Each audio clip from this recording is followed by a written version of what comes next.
Where are our colleagues? There is no way to escape the Department of.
Good afternoon, everybody. It's Tuesday, the 4th of March, and we are still at the beginning of our March Madness, very particular one on the budget fiscal year 26, which is a fiscal year that begins of the 1st of July of this year, 2025, and ends next at the end of June of 2026. I'm here joined by my colleagues, Ms. Coffey, Vice Chair De Ferrante, Ms. Cunningham, Mr. Spain. We are very happy to have the Department Director of DES, Greg Emanuel, and all his staff, Tyler as well, and everybody here. Thank you so much. We know that this is a lot of work that is behind these presentations, behind this work session, and everything that will follow in terms of questions and answers and work until we get to our budget adoption at the beginning of April. So the floor is yours. All right, thank you, Mr. Chair. Good afternoon, and thank you for this opportunity to present our budgets for most of the many funds in DES. So we will cover the PAYGO and TCF and TIF on March 27th. So we truly have everything under the sun, which now powers the large solar grid at the Art Ops and Maintenance Facility. Well done. Well done. Fun of the month. And of course, we are the go-to when it is not sunny, as we were reminded with the recent snowfalls. I wanted to briefly thank our amazing leadership team across the department from Mike Moon to Mike Collins to Hui Huang, George May, Jason Papakasma, and all the 13 bureau chiefs that make the hard choices and innovated to put this budget and presentation together. The ideas very much flow back and forth from all levels, and then Tyler and her great team do a great job organizing and creating the final products, along with Katie O'Brien and her communications team. Claudia O'Connor, Heather Knight, and Justin Corwin also work tirelessly to support with great tech, HR, and safety support. And of course, even more thanks go to the 800 plus people not in this room that provide the services day and night. And thanks to Mark and Michelle for great guidance in supporting our most urgent and evolving needs, even in a tough budget year. So, here we go. Next one up. All right, a quick context reminder why we are here and how we serve the community to make it accessible, resilient, and sustainable. So most of what we do in our operating budget is operations and maintenance and excellent customer service by contract and by our in-house team. So this is kind of the big picture behind the over 365 million and 828.1 FTEs that are included in the proposed budgets across all DES funds we'll talk about today. The underlying graphic of this slide was updated last year, and this year we updated all the numbers again. So we truly are everywhere, working in the background with both core services and new innovations to ensure that safe and sustainable community.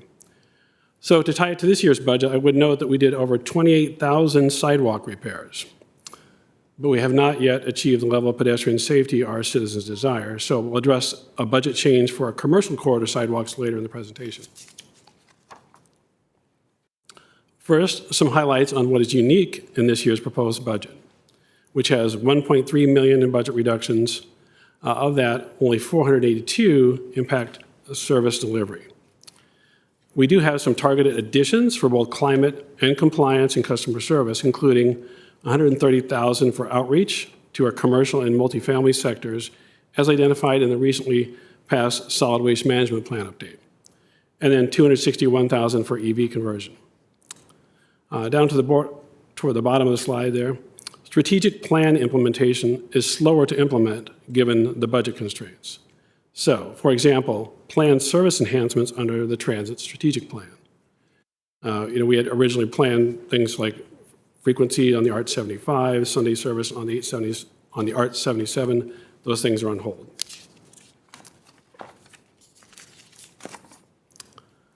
Up front, I'd like to highlight what I consider as our most important metric, keeping our people safe as they work in dangerous field conditions every day. Our case incident rate continues to be low, and we will continue to look at the underlying details and what more we can do to drive down the numbers. So we just discussed some of the safety details with our union leadership last Thursday as part of our quarterly commitment to meet on safety under the terms of the collective bargaining agreement with the SLT. Next, I'd like to highlight some funding and progress in sustainability. Climate action, as highlighted by the board's recent resolution, is a whole of community and a whole of government effort, yet by the nature of the business lines in DES, so many of the efforts are visible, funded, and implemented in our department. So the proposed budget includes 1.9 million in energy management projects and 500,000 for a climate action plan, which we will obviously support heavily, but will be led by the Climate Policy Office, as Ms. Fioretti noted in her action plan rollout last Tuesday. So it takes actions big and small, from reducing unnecessary purchases and consumption via lending libraries to our growing number of Big Belly on-street food canisters, which have collected 61,000 pounds so far via 14 deployed canisters, with 10 more on the way. And we've completed a number of plans and studies over the last year which lay out the strategies to be most effective, including the Carbon Neutral Transportation Master Plan, which lays out a roadmap for decarbonizing transportation by sector, and then the Carbon Roadmap Years 3 through 5 strategy, which was released by our team in October 24. In the resilience realm, we completed the Risk Assessment and Management Plan, or RAMP, to inform the county's stormwater investments and prioritization decisions. And our efforts are award-winning, including the recent Virginia Flood Mitigation Project of the Year at the Cardinal Vault. Very soon, we will be briefing the board on the details of our recently completed greenhouse gas inventory, which we use to track progress toward our 2050 goal. That lays an informative trend marker for the Climate Action Plan. However, today we'll just give you a sneak peek and overview. I think meetings are scheduled for next week with the board. The great news is we continue to move in the right direction at what I will call nearly the right pace, with a 35% drop in emissions since 2007. Both buildings and transportation remain the big drivers, and buildings greatly have benefited from the shift in electrical generation sources, while transportation has benefited from increased efficiency and some electrification. We did, however, with this latest inventory, add a new headwind. The reporting standard now requires us to account for the global warming potential effects of modern refrigerants, which are Scope 1 fugitive emissions, which now contribute 7% of our total emissions. And Drew Stilson will be giving us more details on that later. To advance our goals, we pursued federal funding wherever possible and wherever we could meet challenging eligibility criteria. So we were successful on these 4 items here. $268,000 e-bike voucher program from DOE to expand low-carbon transportation choice to all income levels. A $980,000 environmental justice grant from EPA that targets underserved communities and models improvements in air quality, efficiency, and GHG reduction. And we're partnered with many others to make that one happen. $400,000 for a Federal Highways Administration grant as a subrecipient under a COG grant, which will support public EV chargers at Barcroft Community Center and Garage and the Walter Reed Community Center. And then finally, battery electric school buses for ABS. We have 3 from last year and ordered 5 more. EPA is supposed to support $200,000 per bus on those, with the funds being sought by the vendor. So given the dynamics, we're watching all of those closely, and it's hard to predict our financial risk really at this point. This slide summarizes currently funded Climate Action Fund, or CAF projects, and the new CAF recommendations. We really do appreciate the flexibility this allows us in our climate programs. If you look closely, you can see the asterisks on 3 of these items, and those denote new allocation recommendations this year. And that's an additional $1 million for the Madison Community Center electrification based on the latest design estimates and the need to significantly upgrade and reconfigure electrical service and panels throughout the facility. And then $300,000 for renewable energy installation, and as noted earlier, $500,000 to develop the Climate Action Plan. So that leaves an unallocated balance of $700,000 for the board's consideration.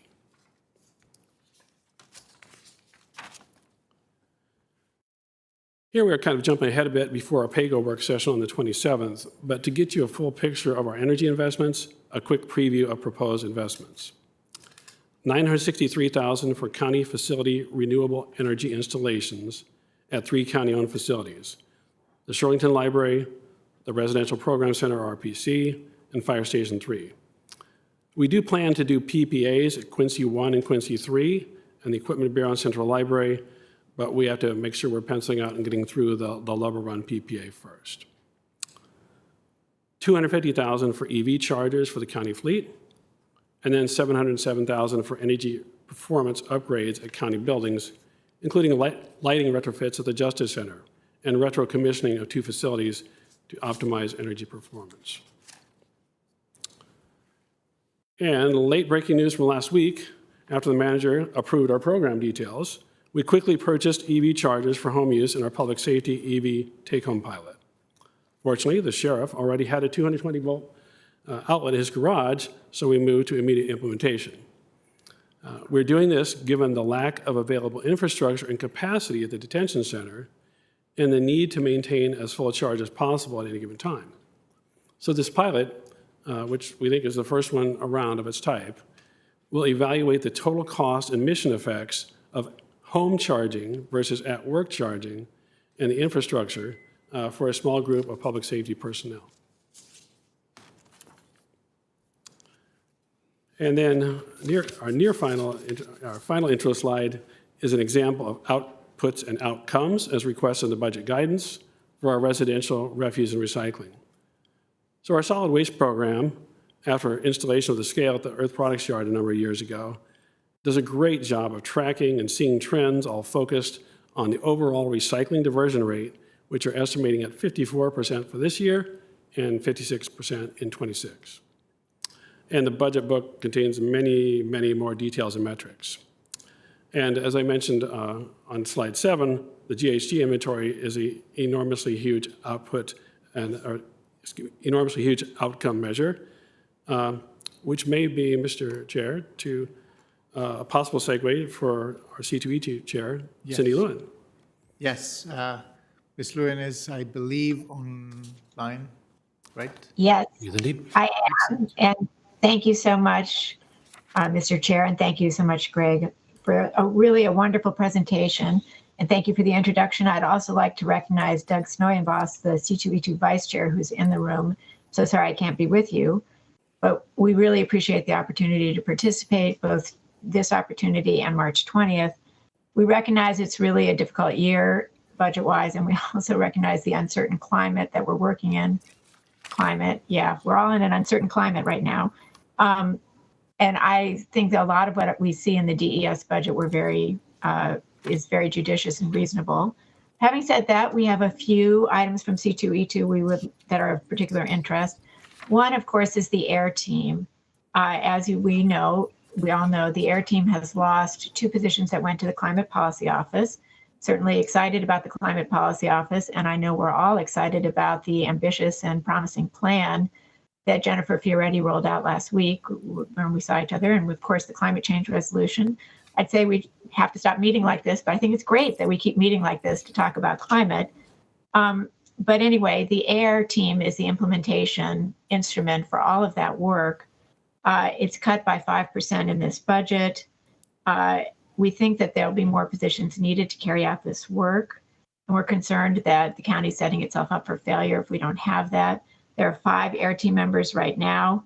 We recognize that they are supposed to, and there will be 6, there will be another one.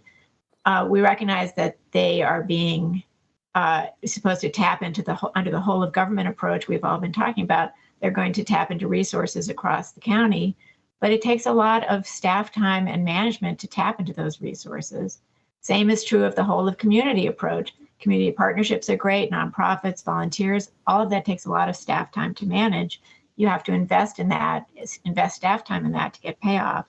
We just heard about these wonderful federal grants. C2E2 last week heard from Steve Burr, one of the senior members of the AIR team, and we asked him about his job. His whole job right now is managing all these federal grants. It's a wonderful problem to have. I hope we keep having it. But again, that just takes a lot of staff time. I see in the budget, big focus on public outreach and education. That comes out of the AIR team. And then finally, I know a centerpiece for all of us this year, we hope will be the green building incentive policy. And that is going to take deep effort, subject matter expertise. And if we really are able to expand it to existing buildings, again, another big tranche of public outreach to existing owners that's new, and that will come from the AIR team. So it seems like all roads lead back to the AIR team. So we're very concerned about making sure the AIR team is reasonably resourced. Climate Action Fund, Greg mentioned that. We're comfortable with the $500,000 coming out. The $700,000 uncommitted makes sense to us. We see a lot of uncertainty, as we said. And if the green building incentive policy gets off the ground, it may require cash incentives. That was the vision. So having some cash. So very comfortable with that. On the tree canopy fund, very pleased to see that in the budget. You'll see you got a letter from us after you already included it in the budget. So we went from asking you to include it to thanking you for including it. And I want to reinforce that. I didn't see the tree canopy equity fund called out, but I assume that is being continued funding for that as well. I know you only have 1,000 pages. It's hard to include all the detail, but that's very important. I'm not kidding. I know it is hard to include all the detail. The Northern Virginia Conservation Trust is another, the tree canopy is a way to encourage conservation on private property.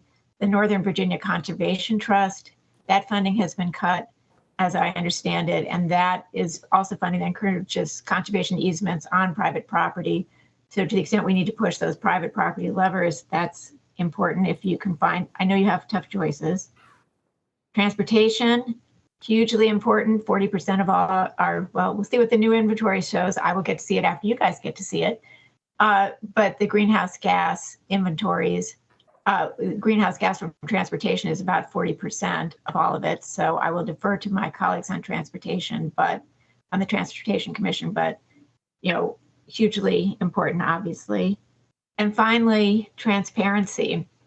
As I mentioned, I know that the air team is not all of the climate change budget, and Greg just called out several other places where you see it, battery operated buses, EV chargers, but trying to find a way to, as part of the focus on metrics that I know the county will be working on, trying to have some sense of what we're really spending on direct climate change. You know, impact is more important for metrics than money, but unfortunately the two often go together. So I think it would be a great tool for you as well as for us to see what we're spending directly. I mean, we can't capture all the indirect effects. And with that, I just want to thank you all for all the progress that's been made. You see some of it here. County buildings, you know, going for higher levels of LEED than they expected. You know, a lot of the progress that was just called out. So thank you, thank you, thank you. But we have to continue to press. There's so much more to do to meet the county goals. And given all the priorities that you're weighing and balancing, it's not easy, but we cannot continue with the status quo. And this budget needs to look really different from past budgets. And with that, I don't know if I get to add, can I throw my last 30 seconds over to Doug Snoyenbos, our vice chair, for our big finish? Yes, you can. Okay, thank you. Okay. Doug.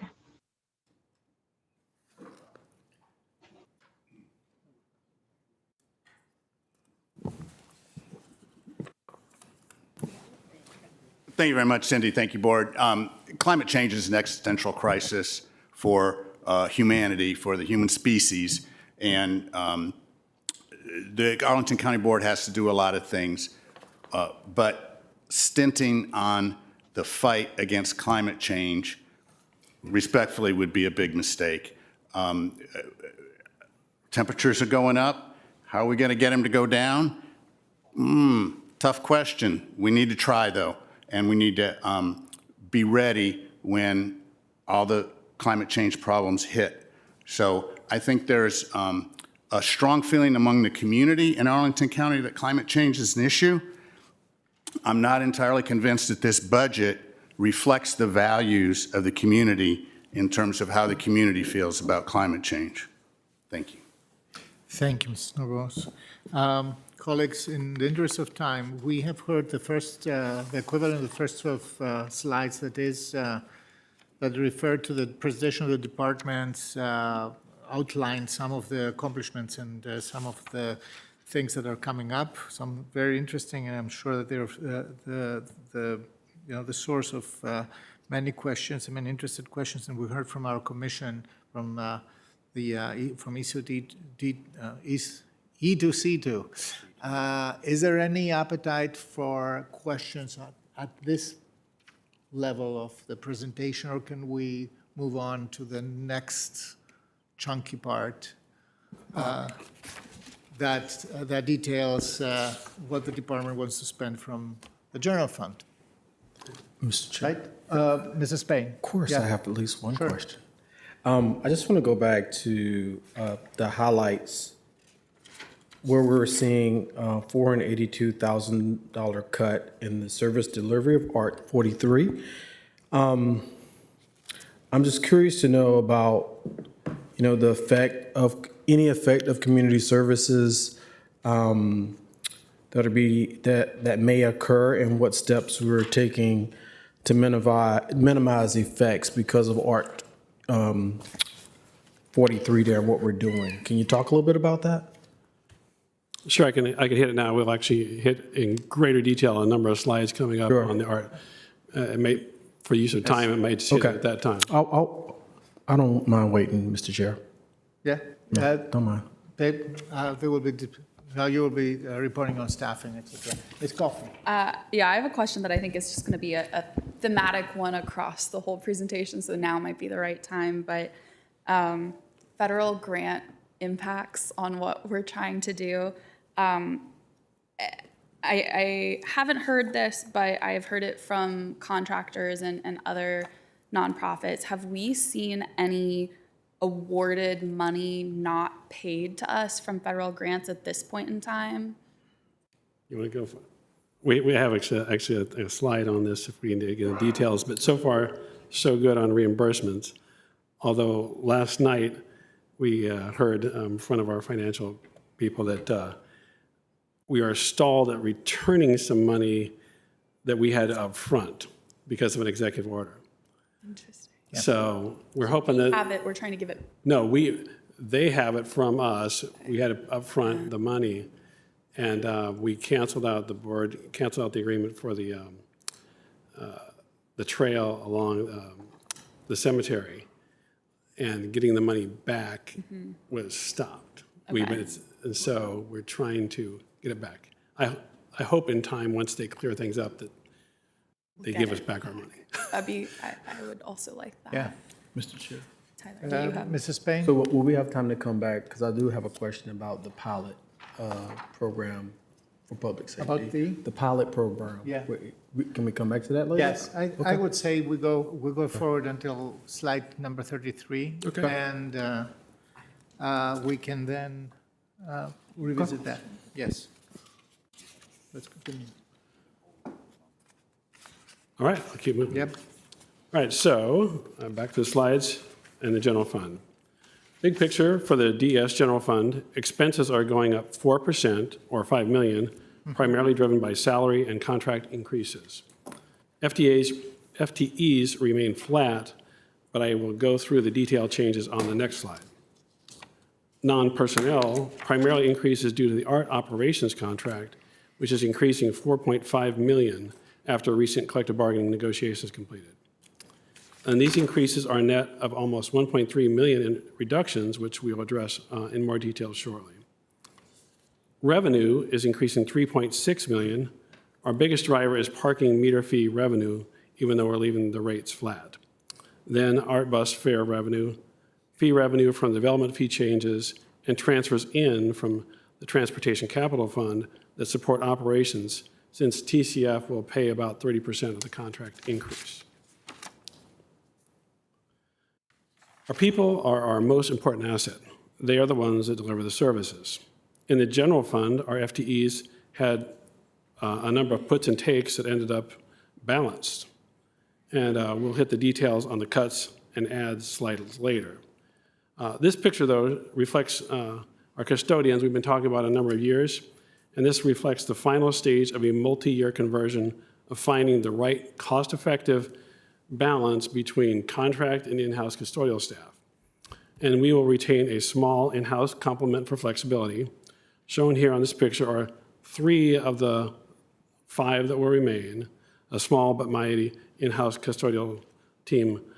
And you say, well, there's 4 people in the picture. The guy third from the left, Rutillo, he just retired last Thursday after 25 years of service. Somewhat operating behind the scenes is the print and mail function, which is an important line of business that we really haven't talked much about in previous years, but it's very big news this year. So it has long been established and operating as an internal service fund, which makes it easy to track revenues and expenses. This chart shows the disconnect between those revenues and expenses, and we tried many things over the years to get in balance so that it does not have to be subsidized by the general fund to break even. However, the headwinds of lower and lower print demand, accelerated by technology and kind of a digital-first work changes after COVID, those things just cannot be realistically overcome, even with us holding vacancies, cutting expenses on equipment leases, and so forth. So, we are proposing to eliminate 4 positions over a gradual time frame so we can provide service as we simultaneously get new print contracts up and running. Of the 4 filled positions, 2 will be retiring shortly. And we're hopeful that we find other jobs for the other 2 before the transition time of 31 December for those 2 remaining. Budget-wise, for 26, this is a $318,000 proposed cut. In addition to the 4 positions in the print shop, we are proposing eliminating 2 vacant positions, a vacant admin tech in our development services group, along with the previously mentioned vacant custodian. So a total of 1.3 total reductions is shown on the bottom. We really did work hard to minimize impact to service delivery, but that single largest item of $448,000, which decreases the peak frequency on the ART 43, is a real service delivery impact. And then the rest of them are efficiencies and transfers to other funds. Another service level cut that people may not notice, but we think makes sense, is on the frequency of custodial visits to office areas, the trash and recycling removal, and the vacuuming. The $287,000 proposed reduction would reduce service from 5 to 3 days per week at Trades, Justice Center, Central Library, 2020 North 14th Street, and Court Square West in the office areas. Restrooms, locker rooms, public-facing areas of the buildings will continue to be cleaned daily. On the positive side, I'm pleased to note that we are proposing a targeted increase where it is really needed. In previous years, we discussed our challenges with sidewalk conditions, and we are making progress with our zonal maintenance in the mostly residential areas. This year, however, we're proposing 1 FTE to focus on sidewalks in our commercial corridors, focusing first on those properties that are under site plan conditions, and eventually to our high-density concrete maintenance properties. The next addition is a relatively low-cost addition to convert a temporary contractor position that has been performing procurement and contract admin for over 60 contracts since 2017. This position effectively is serving as a member of our team, and as an equity matter, it is time to offer that position comparable pay and benefits. Next is our operations contract, and this is a must-pay item, $4.5 million, with $1.3 paid by the Transportation Capital Fund. 3/4 of that increase stems from the recent collective bargaining, and the rest is inflationary. The next addition, a residential parking permit admin tech, is proposed for half a year to support a planned transition to a year-round process and maintain program continuity associated with the transition to digital enforcement with Arlington County Police Department. I know the manager has really been pushing for that direction from us, integrated with police. The fees that we have been collecting for that program will cover that addition. Additionally, $130,000 in one-time funds is proposed to support waste diversion outreach to the multifamily and commercial sectors, as indicated in the recently adopted update to the solid waste management plan. And then finally, in the annual budget cycle, we are formalizing what the board approved out of cycle as part of the CIP last summer, which is the solar project manager and a facility planner. On the revenue side, here are some of the more significant changes, both large and small, details to follow. For driveway aprons, we are trying something different to achieve cost recovery. And it's really 2 options based on our cost and how we execute. The fee is a bargain and has not been increased since 2003. And there's been a lot of construction inflation since then. So our costs really vary by whether or not we are already mobilized in the neighborhood. So if it's done on cycle during planned concrete maintenance or pre-paving work, typically with our contract rates, it will be cheaper. If we have to mobilize and do just that one small job coming out for that one driveway apron, typically with in-house crews, then we'll be charging more. For outdoor cafe license renewals, we're proposing a new annual fee of $1.50 per square foot, which is in line with other jurisdictions. For the household solid waste rate, we advertise a flat rate, or up to $415.75. The small $54,000 increase in total revenue is driven by the expected number of households going up some. So if you look at the blue line on the bottom here, you can see we're still doing very well relative to our neighbors, and we provide a more comprehensive level of quality service. Our colleagues in Alexandria are also advertising a flat rate. We both expect to benefit from our tipping fee at the waste-to-energy plant, which goes to 0 in October, and we can thank Mr. Manager for that a number of years ago. FY25 is the last option year on our ADS contract. We are in the middle of recompeting that contract, which will impact the final FY26 rates. So stay tuned, and we may tweak our recommendation by budget adoption. It just depends on how the negotiations go and how far along we are. Art ridership is continuing to recover steadily, but predicting the future is tricky. So we have potential positive effects from federal workers returning to work policies, but then, of course, the uncertainties on the amount of job cuts. The thicker teal line on the left chart there shows this year's ridership continuing to improve over the last 4 years and approaching pre-pandemic ridership. If you look real close, you can even see how the snow impacted our January numbers.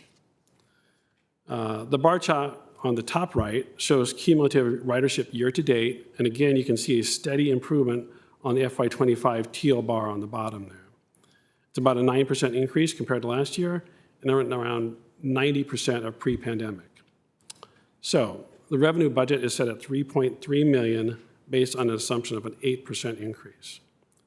Transit is a really big operation. Net tax support for the Bureau is about $18.9 million out of 67.7 total in DES General Fund. So roughly 29% of our net tax support. So it's a key area to monitor and manage. All told, this is, of course, our biggest budget increase by far at the $4.5 million, with some of that share with TCF. So, and this is getting to Mr. Spain's question. To soften the budget increases, we're proposing to eliminate the 10-minute frequency on peak hours for ART 43 between Crystal City and Courthouse via Roslyn. That reduction would result in 20-minute headways all day on the ART 43. So just not as convenient for people who don't have it perfectly timed, but they'll still have the ART 43 available to them. It's very popular. It's a faster one-seat ride connecting riders from VRE, back up here to Courthouse and Roslyn. The rail connection is also available approximately every 17 to 18 minutes. So it kind of depends on the person's preferred mode, and they'll still have a pretty good level of service. While we're talking transit, I wanted to provide some quick updates on transit programs of the board and community interest. Our student free fare program continues to see growth, about 20% growth between 23 and 24, with ART 41 and 45 being the most popular. And we're also seeing some weekend and after-school activity usage. Our low-income free fare program also saw some recent activity at the Arlington Free Clinic, where we tried to reach a good number of those who need it the most. For the microtransit pilot, we anticipate RFP release in April, due in May, and from there we will figure out the realistic scope and schedule, but are targeting service around Halloween, if feasible, with the process and the vendor. And we are seeking DRPT funds to launch that pilot. Finally, although not shown here, a quick verbal update on our battery electric buses. In July of 23, we ordered the 4 pilot BEBs. They are in production, finally. Went into production in February. And those will be delivered by June, we think, of this year. In October 24, we ordered 8 BEBs to replace 8 CNG buses, and those are not slated to start production until the summer of 26, to be delivered by fall of 26. And of course, we submitted to DRPT in January 25 this year, a grant request to help fund 68% of the cost of those replacement BEBs. And the CTB, or Commonwealth Transportation Board, will make their final funding decisions in June of 25.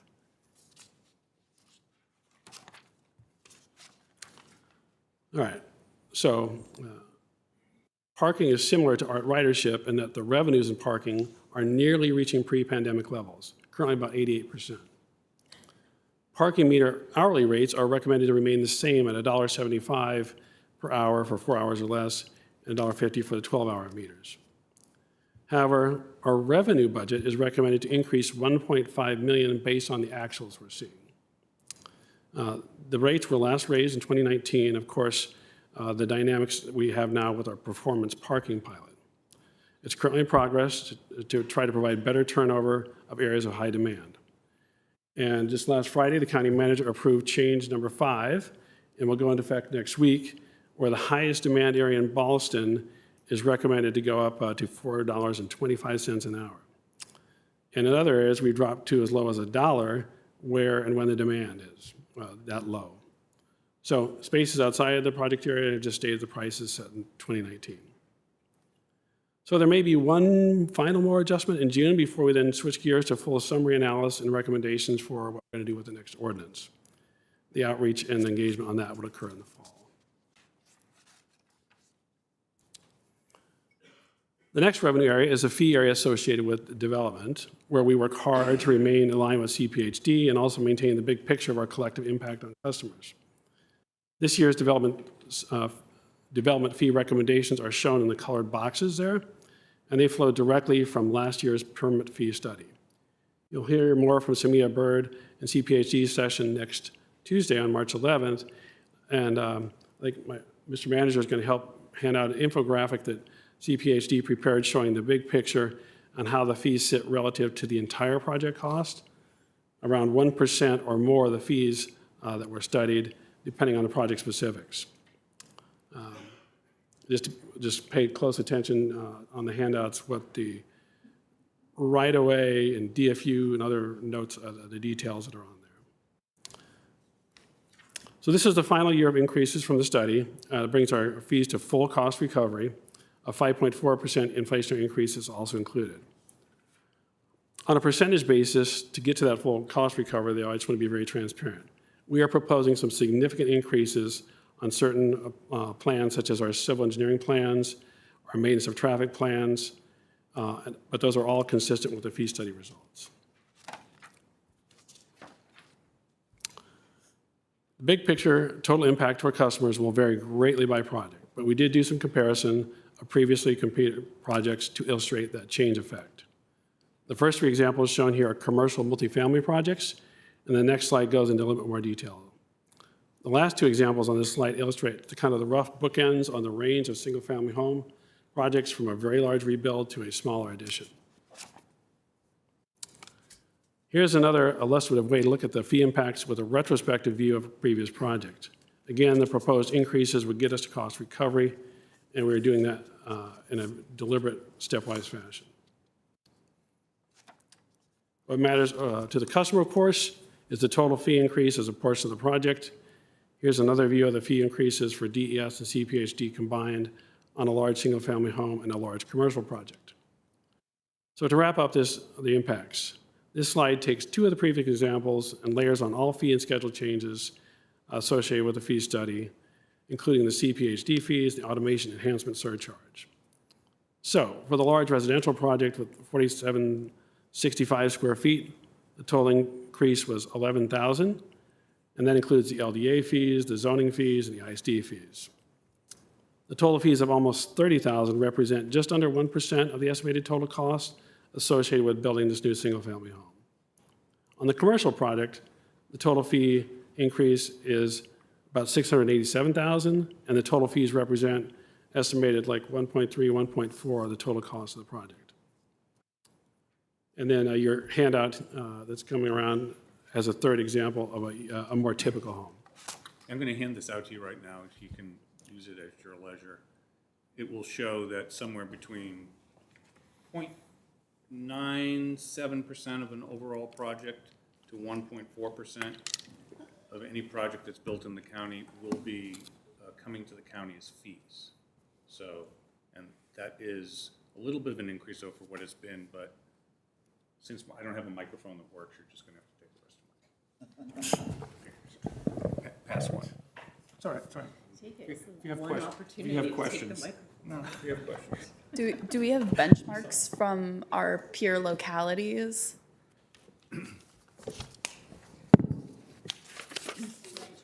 Well, we have some benchmarks. We will have, you're going to see this handout again in the CPHD work session. We've gone back. It's very difficult to compare one jurisdiction to another, but we'll have some more information on that next week. So stay tuned. Yeah, and that's, since we interrupted for just a little, what is comparable, though, is the time that it takes. Because sometimes We'll have information the on that, money is more important than the time, and sometimes the time is more important than the money, so. Yeah, I'll give you one example. In Fairfax, for example, here in Arlington County, we go through permit review. It comes to DES and CPHD. We go back and forth with a developer or an applicant multiple times. In Fairfax, every time you submit something and it gets sent back, you have to resubmit it, you get charged again. So they get charged sometimes 3 or 4 times. Here, you get charged once. Now, that also, there's a function in there about timing too, and we'll have more details on that next week. Thank you. We'll continue with that conversation on the 11th, that's next Tuesday, so it's all about not only the buck, but the bank for the buck, right? Okay. All right. We try to look at every budget addition through equity lens, and I'll just try to be brief on a couple items. 2 art routes, Route 74 and 84, were considered for reduction that have lower ridership performance, and those are funded by the general fund, but are not recommended to be cut. They both currently are performing around 6 passengers per revenue hour. And we didn't recommend those routes due to the Title VI and equity implications. They both serve high minority and low-income populations. Route 74 operates along Columbia Pike through the Columbia Heights and Arlington View neighborhoods to connect Pentagon City. That's a peak-only, peak direction service. Route 84 is also a peak-only, peak direction weekday service that operates through Green Valley, home of the Art Operations Maintenance Facility, down to the Shirlington bus station and then on to Pentagon City. And elimination of that route would sever that direct connection.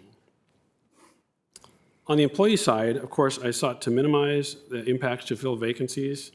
And, we've been looking at the print shop for a number of years, but it seemed like it was the right time when I had multiple vacancies.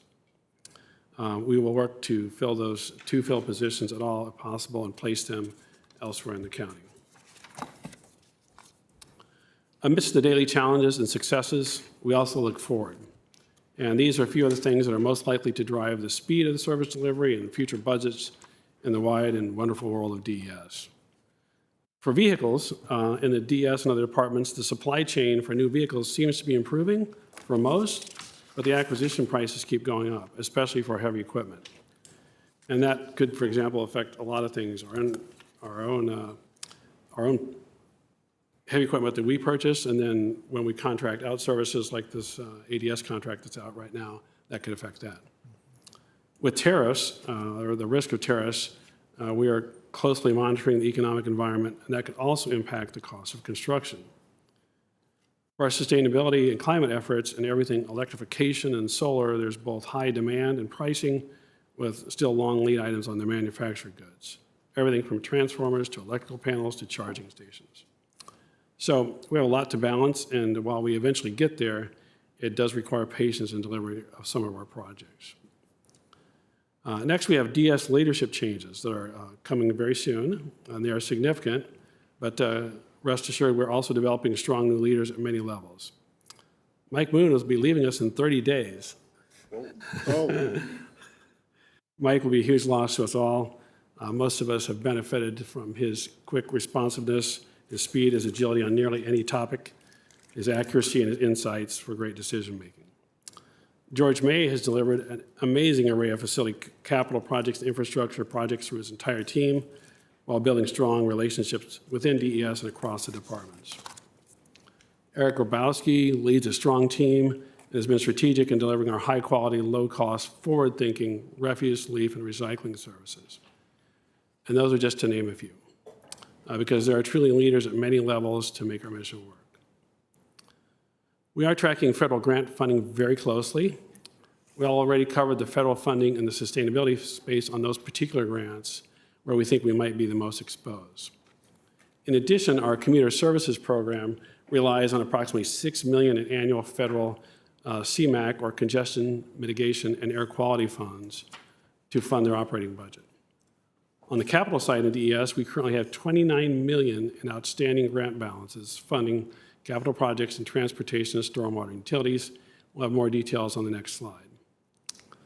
And then finally, we are also trying over time to optimize the telework and space needs riddle in a responsible manner while minimizing both near-term and long-term capital and operating expenses of a high-rate environment with overall lower daily occupancy. Okay, so back to the federal exposure. Admittedly, this is an eye chart here, but it illustrates where we are across programs with about 60 million in grants at many stages of execution, with roughly 29 million not yet far enough along to get reimbursed. So you can see these categorized about the middle of the page. There are different types of what's a direct or pass-through. Our view is that the pass-through funds are less at risk, and for the most part, VDOT has the funding. Direct funds are more at risk, and we're keeping a closer eye on those, particularly if they're not already in construction. So we have federal funds on a wide array of projects. The good news is we have been focused on timely reimbursement requests, including getting successfully large recent reimbursements. And we have no indication at the moment that we would not continue to be successful with that possible exception we heard last night. So stay tuned. It's a very dynamic environment. And Mr. Chair, we can keep rolling into stormwater or take a break. We will take a break for questions right now, colleagues. I want to defer to, anybody wants to go first? Mrs. Spain? I'll start. Coffee? Ms. Coffee? Thank you. Jotted down a number of questions. I'll start with an easy, probably just yes question. The outdoor cafe fees that we're raising, did we do that in consultation with Arlington Economic Development, and do they feel okay with the level that we are proposing? I'll let you take that one, Tyler. I'm not sure if we did. I would have to follow up on that. However, we haven't had a renewal fee before, and this is in line with what other jurisdictions charge. We've just had an initial application fee. Okay. And when the board, I believe, adopted that, I think at the time the plan was to add this annual renewal fee on. And so they did look at how it's benchmarked with others in the region, and it's very much in line. Okay, yeah, I think I would be interested in our economic development team's blessing on that. For our high-density sidewalks, we have some that are concrete and we have some that are brick, and I know some of it is part of site plan conditions and aesthetic considerations, but I have found in my own neighborhood that the brick degrades much faster and moves and is harder to maintain and then creates accessibility problems. And I think it can be a little bit unclear who maintains what in some of these site planned blocks that we have. And so I'm just wondering if you could tell me, how the department thinks about brick versus concrete sidewalks and who is actually responsible in our high density areas, or how a resident would know who is responsible to reach out to if they have a problem with the sidewalk. Well, if they have a problem with sidewalks, they should just reach out and let us try to figure it out. But the problem is, of course, I think if you've accurately noted, it's not obvious, right? You can see this building versus that building have a continuity of a condition on the street, and you're not sure where it begins and where it ends with responsibility, which building manager should I talk to? And one of the reasons we want to do this program is to make that clear, not just to citizens who might, want to go bug the facility manager or whatever, but also make it clear to our own people because it's not obvious. So, Mike Collins and I have been working on this one for a while, and there's layers of work to do here with making it clear on, maybe a layer of GIS, but then actually getting down to the specifics of how we implement it. With regard to the concrete versus brick thing, those things are typically outlaid on the site plans, what was required.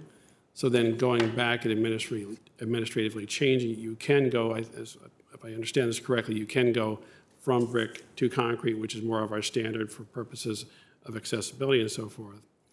But no surface is perfect. No surface is completely safe from uprooting by the trees that we love to grow large and shady. so that developing a system of, that has adequate tree pits and dealing with them when they get too big for their britches and, adjusting accordingly while still retaining a good pedestrian environment is all part of what we intend to do here. Because, just out of sheer numbers in terms of feet encountering sidewalk, this is the high priority area that we need to encounter because of our high density areas have so many people walking, which is what we want. Yeah, absolutely. On some of the transportation, on the parking pilot, yay. You weren't at our technology work session, but the chair of our tech commission also said, yay, we really like it. It's a great program. And then I'll end with Art 43 is my favorite art bus. And so I'm personally very sad. I do think it provides a connection, a north-south connection that is really tough. And even though the Metro line sort of covers that, the fact that you have to transfer lines at Roslyn, if you don't line that up, if WMATA doesn't line that up, you can be stuck waiting there for a really long time. And so I don't know that it's as one-to-one replaceable with Metro access as I would like it to be. And I think every time I've been on it, no matter if it's the middle of the day, after work, in the morning, there's other people on it. And so I guess I would just be interested in looking at some potentially other options. Maybe this is our only one, but I just think that it might be a mistake to reduce that, especially with return to office. And we have people who are trying to get, not just along our transit corridors, but between our transit corridors. And that's pretty challenging. It can be to go from Clarendon to Crystal City, which is something that I do somewhat frequently on Metro, can be 45 minutes versus Art 43 gets me there in like 10-15. And so just something to consider. And Mr. Schwartz. We wanted to pick a bus route that we knew at least 2 county board members frequently used so that you could have a personal knowledge and make a decision about it based on real-time observation. That was our goal. It took mine last year. Right. Just to be fair. Yeah, we will do a round of transportation issues together later. Mrs. Spain. Yeah, I'll just go to page 28. These DES fees, it really, ranging from 20 to 41% is pretty significant. And I just want to understand some of the justification that went into making that decision. And, because this is going to affect not only our multifamily and commercial and single family projects, but also developers. So I just look at that as a really large number anytime you're going from between 20 and 41%. Can you just talk a little bit about how we arrived at that number? And I think my colleague asked also if there was some comparable data in surrounding areas, but I just want to know more about that. Yeah, as a percentage basis, we wanted to be super transparent with this slide and acknowledge that it is a big percentage increase. But it all ties back to the fee study that we did and our game plan to achieve cost recovery for the services we're provided. Tyler and the development services team worked hours and hours with the model to try to accurately model the amount of time that we're spending on various fees and follow that principle of cost recovery. Tyler, what else? I think that pretty much covers it. It includes all the time and effort that the DES team and other departments spend on permitting activity. It follows the methodology laid out by the consultant last year. Okay. We do recognize that some of the fee increases are substantial. Last year was the first year of the increases. I think originally we'd looked at a 3-year implementation so we could phase some of those increases in. But given the budget dynamics, we recommended going up to full cost recovery this year so that, the individuals applying for the permit are paying for that service and it's not subsidized by other general funds. So we do recognize it's a larger increase. Last year, we did have a number of fees that we eliminated and actually decreased. And so unfortunately, we got the benefit of that last year. And this year, it's mostly on the increase side that we're seeing the change. Yeah. I just want to go back, Mr. Chair. And I have several questions, but I'll stop at this one for right now. I brought it up earlier, the public safety take-home EV pilot, understanding it's a pilot. But I'll be curious to know, like, what specific metrics will be used to evaluate the efficacy and feasibility of this project as this take-home project. I know the decision's been made, but how do we intend to monitor this over time to understand that, the investment, the limit worth the squeeze? I'm just curious to know. And then, we chose 3 entities. Why not more? How was those decisions made? Maybe that's outside the scope of this budget, but I'm curious now since it's in what you're putting forward. I'll take a shot at that, and maybe Mike Collins will jump up and Okay. help me out if I miss something. But we just wanted to start with the leadership of the department at a higher level first to make sure that we work through any kinks and work with some people that would be supportive, because we really, there's a large number of the fleet is take-home vehicles. Right. And so if you're going to, you got to go for where the big numbers are. So we wanted to, it was very strategic in how we selected, Mike and Chris Allison met with the sheriff and the police chief and others on the police vehicle team to figure out who. And then we went through a great number of iterations of figuring out how we do this, how we keep it legal, how we keep it accountable, how we can properly reimburse, individual police officers for their electricity use, even though they all, potentially live in different, zones of electrical rates and things like that. So there's a lot of detail that even went into this pilot that we put together. And then making sure that it's accountable and trackable and so forth, and auditable. So we're going to learn a lot. We didn't want to go too big and, have too much exposure. We don't have a lot of electric vehicles in the police take-home fleet yet. We've got a few Mach-E's as kind of the vehicles that are selected, I think, for this. And I think maybe a Lightning pickup also is one of the take-homes. But so it's kind of starting out small, learn a lot, make sure our processes are tight before we could then roll it into the other take-home vehicles and scale up. Okay. And the replacement cycles that are going to naturally occur with all those take-home vehicles. And we truly believe, and we'll track the numbers on expenses here, but we truly believe that it's better to charge at home. Typically, there's less load on the grid from a big picture standpoint. But we believe, I can't remember how much the chargers cost. They're just plugged into the wall. But you got a longer period of time to fill your vehicle, charging up at home overnight.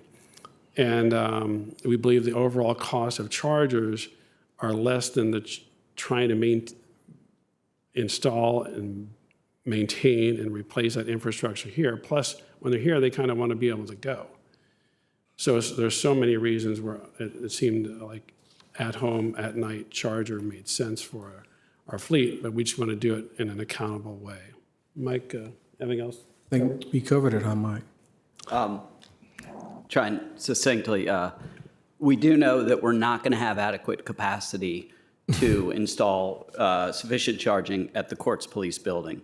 So with our goal to increase or transition to an electric fleet for our public safety, this appears to be right now the only opportunity. And in terms of your question of how we're going to evaluate it, Right. we're going to look specifically about just exactly what the costs are, obviously, but also the administrative complexity of running this program, because as you alluded to, it's critical that we can demonstrate responsible stewardship of public funds. And so, again, like Greg said, we're starting small. We're going to really focus on these 4 vehicles, ensure that we have the right controls, but that we can administer it. Yeah, and Mr. Chair, my last question for this segment, and I'll be quiet.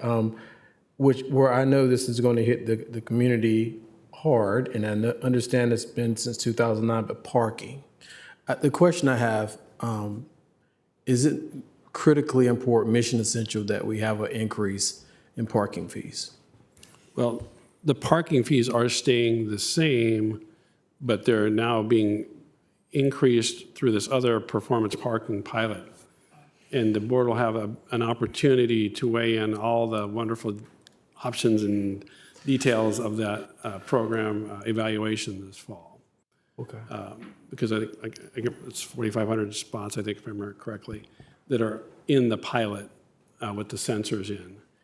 And so you have to look at the details of the rollout of where that $4.25 rolls out. I think it's like only on 80 spaces in Ballston or something, about, it's like 2% of the, and we'll get to another portion of the briefing. We'll talk about the Ballston garage. It's amazing. People will pay, $3 or $4 an hour to park on the street when they could park at the Ballston garage For $1. $1 for 3 hours a block away. Thank you. But that's Mr. just Chair. what behavior of people is. Yeah, that's why behavioral science is part of economics. So, Mr. DeFerranti. Thank you. Mr. Chair, a couple of, just seeing if I'm aligned and can confirm, high-density concrete maintenance, is that, I was listening to Ms. Coffey's questions, is that basically synonymous with our sidewalks? In the commercial corridors. In the commercial corridors. Okay, check that off. Lubber Run, we have a resilience hub. Do we have any update on the solar piece of that, or is that still PPA and in work, in the process? Solar PPA has been awarded to Dominion Energy Solutions. And that design is underway. And we signed off on the initial phase of design, and then they will go forward to finalize design and go into permitting, and then get it installed hopefully this summer. Adam, at about the right date? Summer, fall. Great. So, we are not in control of that supply chain, but we're hoping that Dominion has a good access to getting it done and get the install vendor to do that. Great. That is specific enough that it sounds like engineer progress to this board member. So that's great. Air, we had and I'm trying to fit my questions in the right buckets based on how the chair and how we've sort of thought we would work through. I tried to look at the air section, and I'm trying to take the C2E2 Cynthia's comments and align them. And I can't tell you off the top. I mean, I did see the transfer of the 2 positions from air to climate policy office. Right. And I think Cynthia mentioned, or Ms. Lewin mentioned 5 or 6 positions. And so is that right that we have 6 positions? We're losing 2, but net we're not losing, are we net losing 2 in addition to the CPO transfer? Or help me a little bit to make sense and have context on the. We just, the manager moved 2 from the air team in DES to the climate policy office. And then we kept the same number, 6. We kept We the have remaining- 5 and Yeah, what? I mean, we didn't, lose any. Yeah.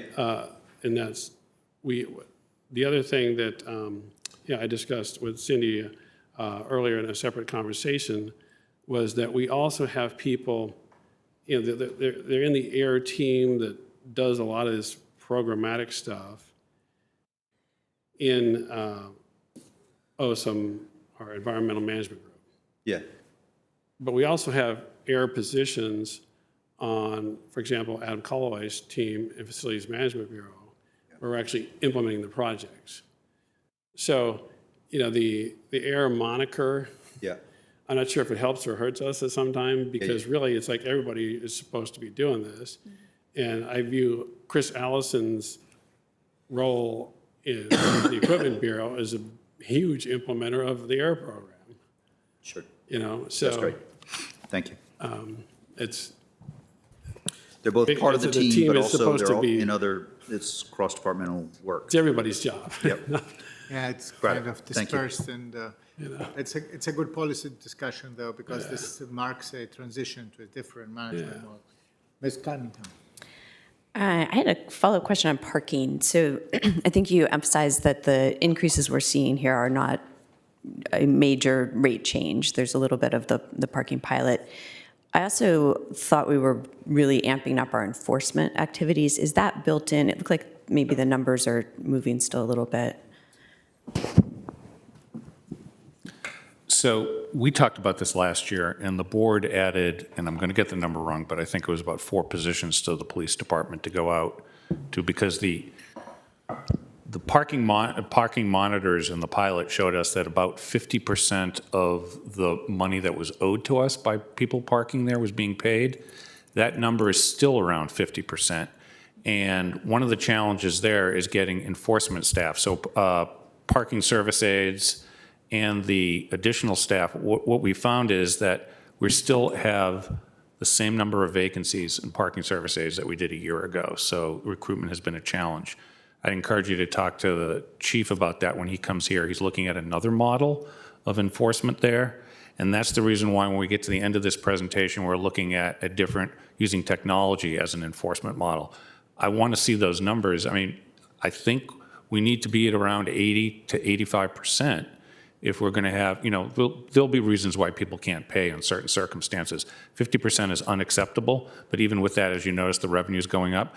There is no shortcut to that solution other than getting more eyes, and they may not be human, on the spots and making sure that we enforce that. Got it. So the increases that are in this budget right now are exclusive of the increased enforcement, so there's more opportunity there. Thank you for that clarification.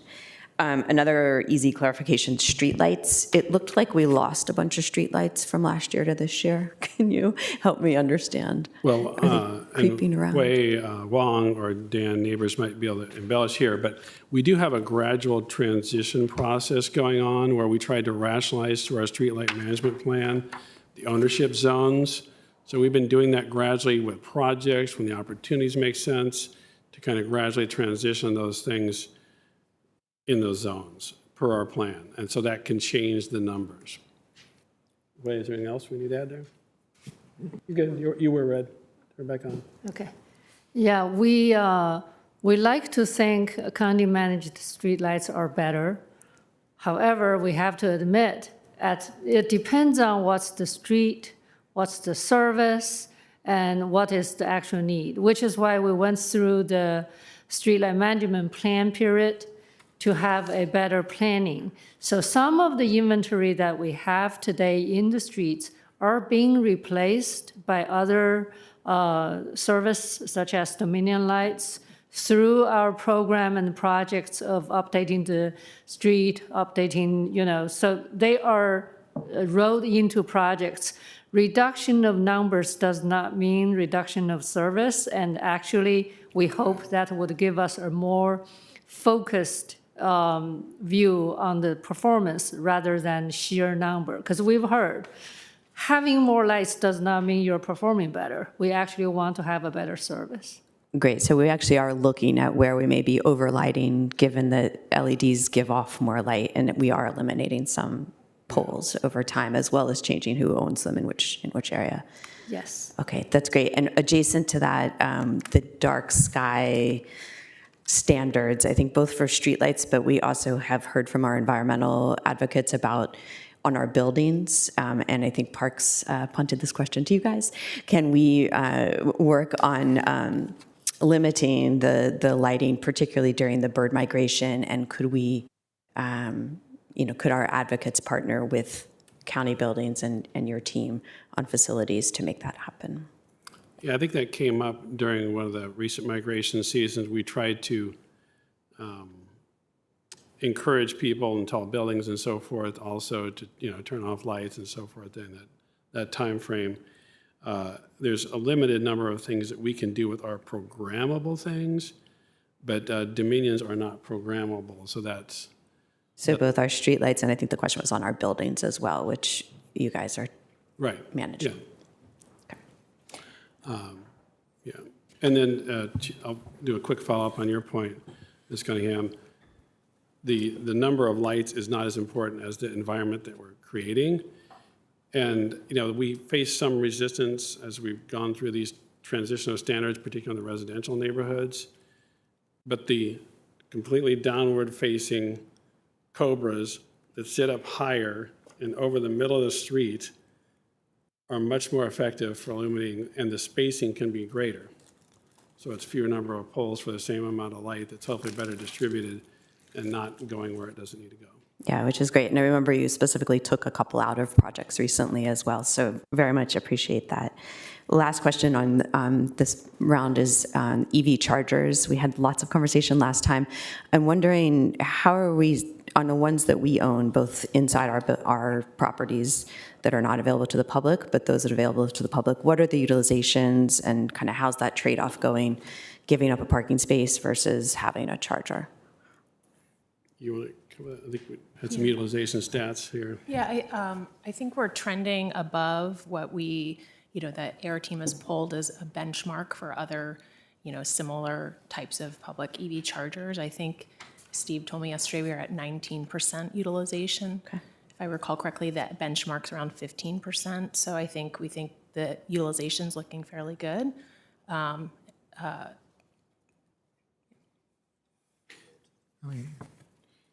19% is over 24-hour intervals, which is not a good interval to compare. Correct. I mean, it's, Yeah, I think during the CIP, I think we had done another metric, which we did over sort of a more traditional, like business hours. I don't have a follow-up on that, but we can certainly calculate that and get back to you. I think it's great. I think it's going to be a continuing conversation. I think especially at the libraries and rec centers where for capital cost control, some of those spaces ended up closest to the building. But then if they're not an EV user, you've lost the parking spaces. And so there's always that tension. I appreciate you guys continuing to keep us up to date on it. thank you, Ms. Cunningham. I have a couple of questions, and we can then go by buckets. First of all, on the FTE that you propose for the solar project manager, I understand that PPAs have proven to be tough cookies, and we have to, it takes a lot of work. But is that kind of work, given the 3 or 4 projects that we have ahead of us, is it absolutely necessary to have this position, or is it something that, can be distributed as workload among other project managers? I mean, my question, I guess, is why specifically for that? When we are, for example, we're not so generous in terms of FTEs for the sidewalk work that, I mean, to the lay eye is a lot more, compelling and important right now, because we have seen, we have metrics that tells us that we need to focus, right? Right. So the solar project manager was actually added by the board last summer as part of the CIP process when you asked us to go more aggressively on installed solar on county facilities. So at that time, we looked at, the kind of the workload and the capacity and the staff and if, the timing of what we're thinking about laying out for the projects, and said, we're going to need an FTE to be able to pull that off. Now, we've had some other challenges of hiring and the uncertainty of this budget and the uncertainty of whether or not the pay-go would actually come through for the solar project. So we had not yet hired that position, but we're in the process of getting that position hired. So we try to use, obviously, the FTEs that the board provides us. We also try to be judicious in budget years of like when we turn them on relative to when those projects we think are going to come in and actually be funded.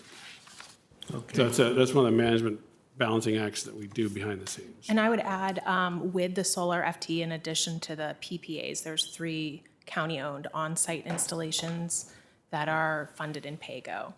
So I think the idea too with the position is, in addition to the PPAs, it's kind of a hybrid approach with the smaller facilities having on-site and needing someone to manage that. Okay. Can I just clarify, is there an offer extended, like kind of where are we in that cycle? If We're the not chair- yet. We're not yet advertised. We're still Thank you. getting it approved and out the door.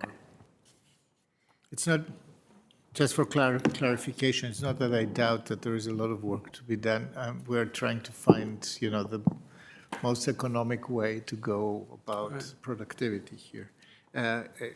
In addition, considering that PPAs, like the one that we are looking forward now for La Baran, and potentially also for the Central Library, et cetera, haven't been so straightforward. Have been difficult projects. It took far longer to get them done, et cetera. So I begin to be a little bit more nervous about how much personnel we dedicate to them, since it's external factors that dominate the delivery there.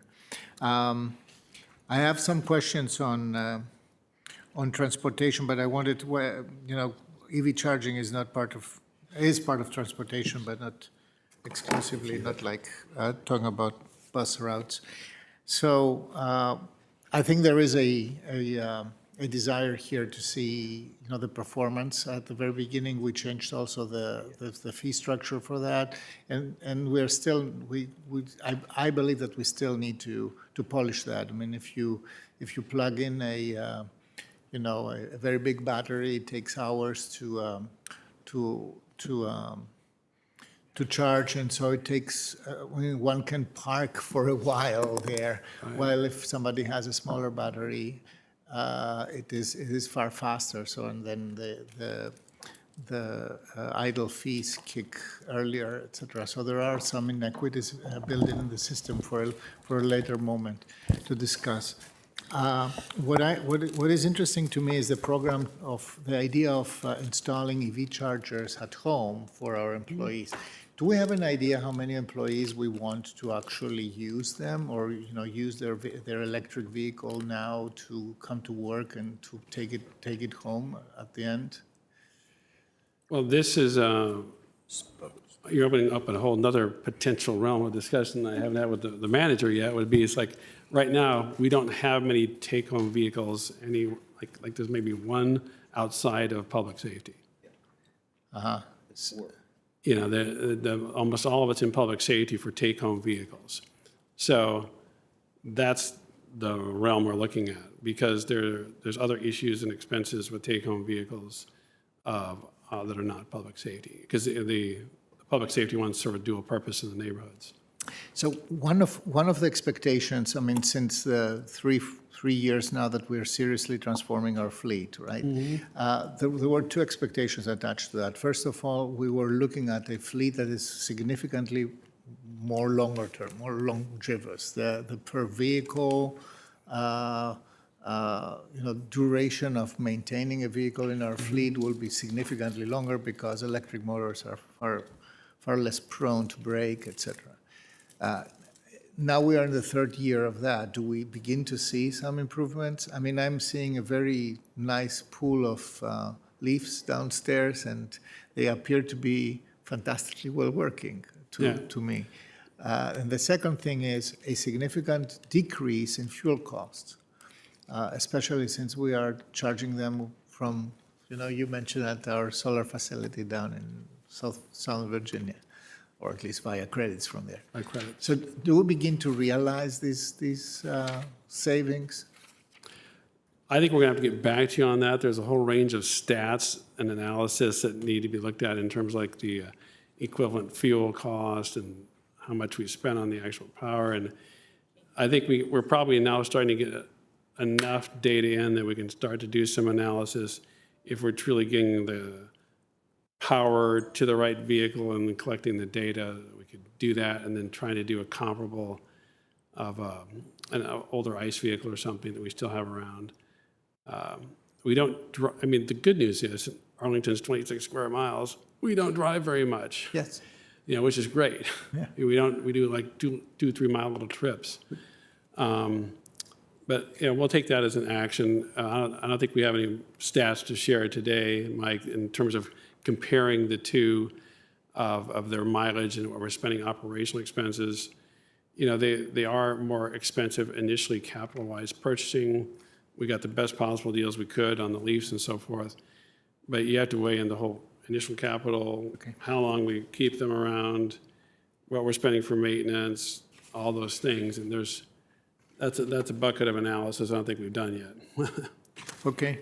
I will yield. Well, I think also there's, and I didn't know before I peeked ahead, there's the auto fund at the end, and we can come back to this a little bit. Exactly. But I was going to, subject to the will of the chair, I was going to switch. I had a transportation question that's in a Yes. bucket that you outlined, and I know we're running a little late, so I'll just be quick. On the art bus,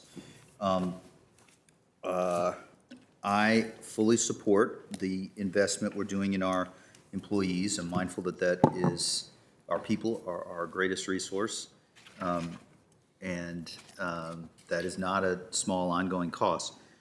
Question is on-time performance, and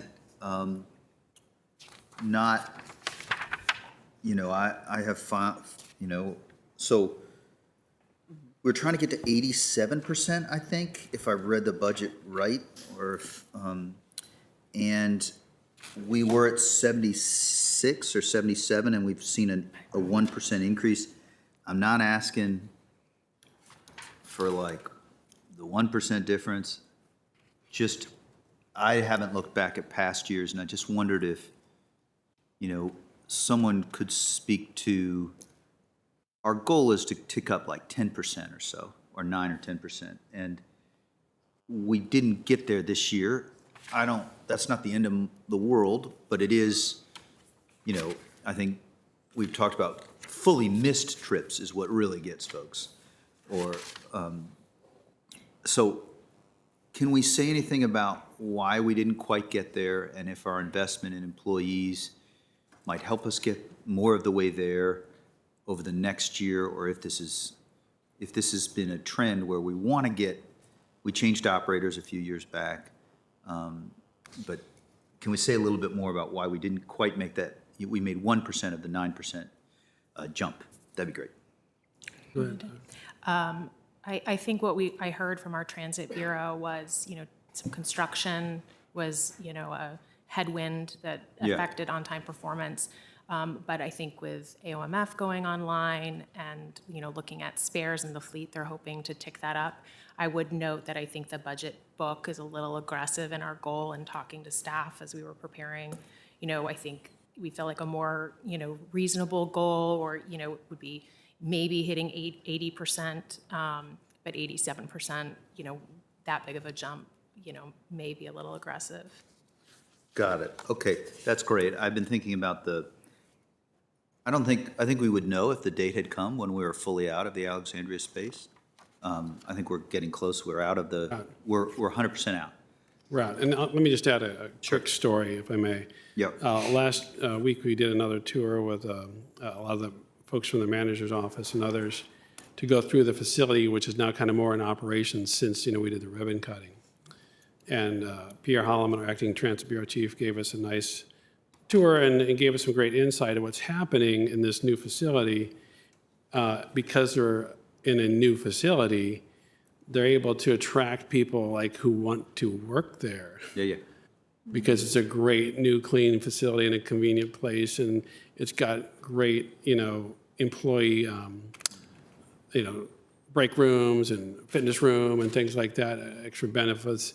Will hopefully enable us to attract the best mechanics that we can retain, more certified mechanics that we can retain, and hopefully then that starts to manifest through in the reliability of the fleet itself over time in our on-time performance. Great. Well, I've been thinking of it's been 6 years, and there's many things from 6 years ago I definitely do not remember, but I do remember the trip down to the Landmark facility, and AOMF now is much nicer. So, and I've been thinking about hoping that there is a lift in morale and engagement and employees from AOMF, and I guess I really appreciate the thought of not trying to get to all 87 or 85 in one fell swoop, but, progress is what you guys are hoping to see. And so thrilled, and hope that Pierre is listening, and I really hope that Lynn is not listening now that she's retired, but Pierre is listening, and that they are feeling the benefits of the contract as well as the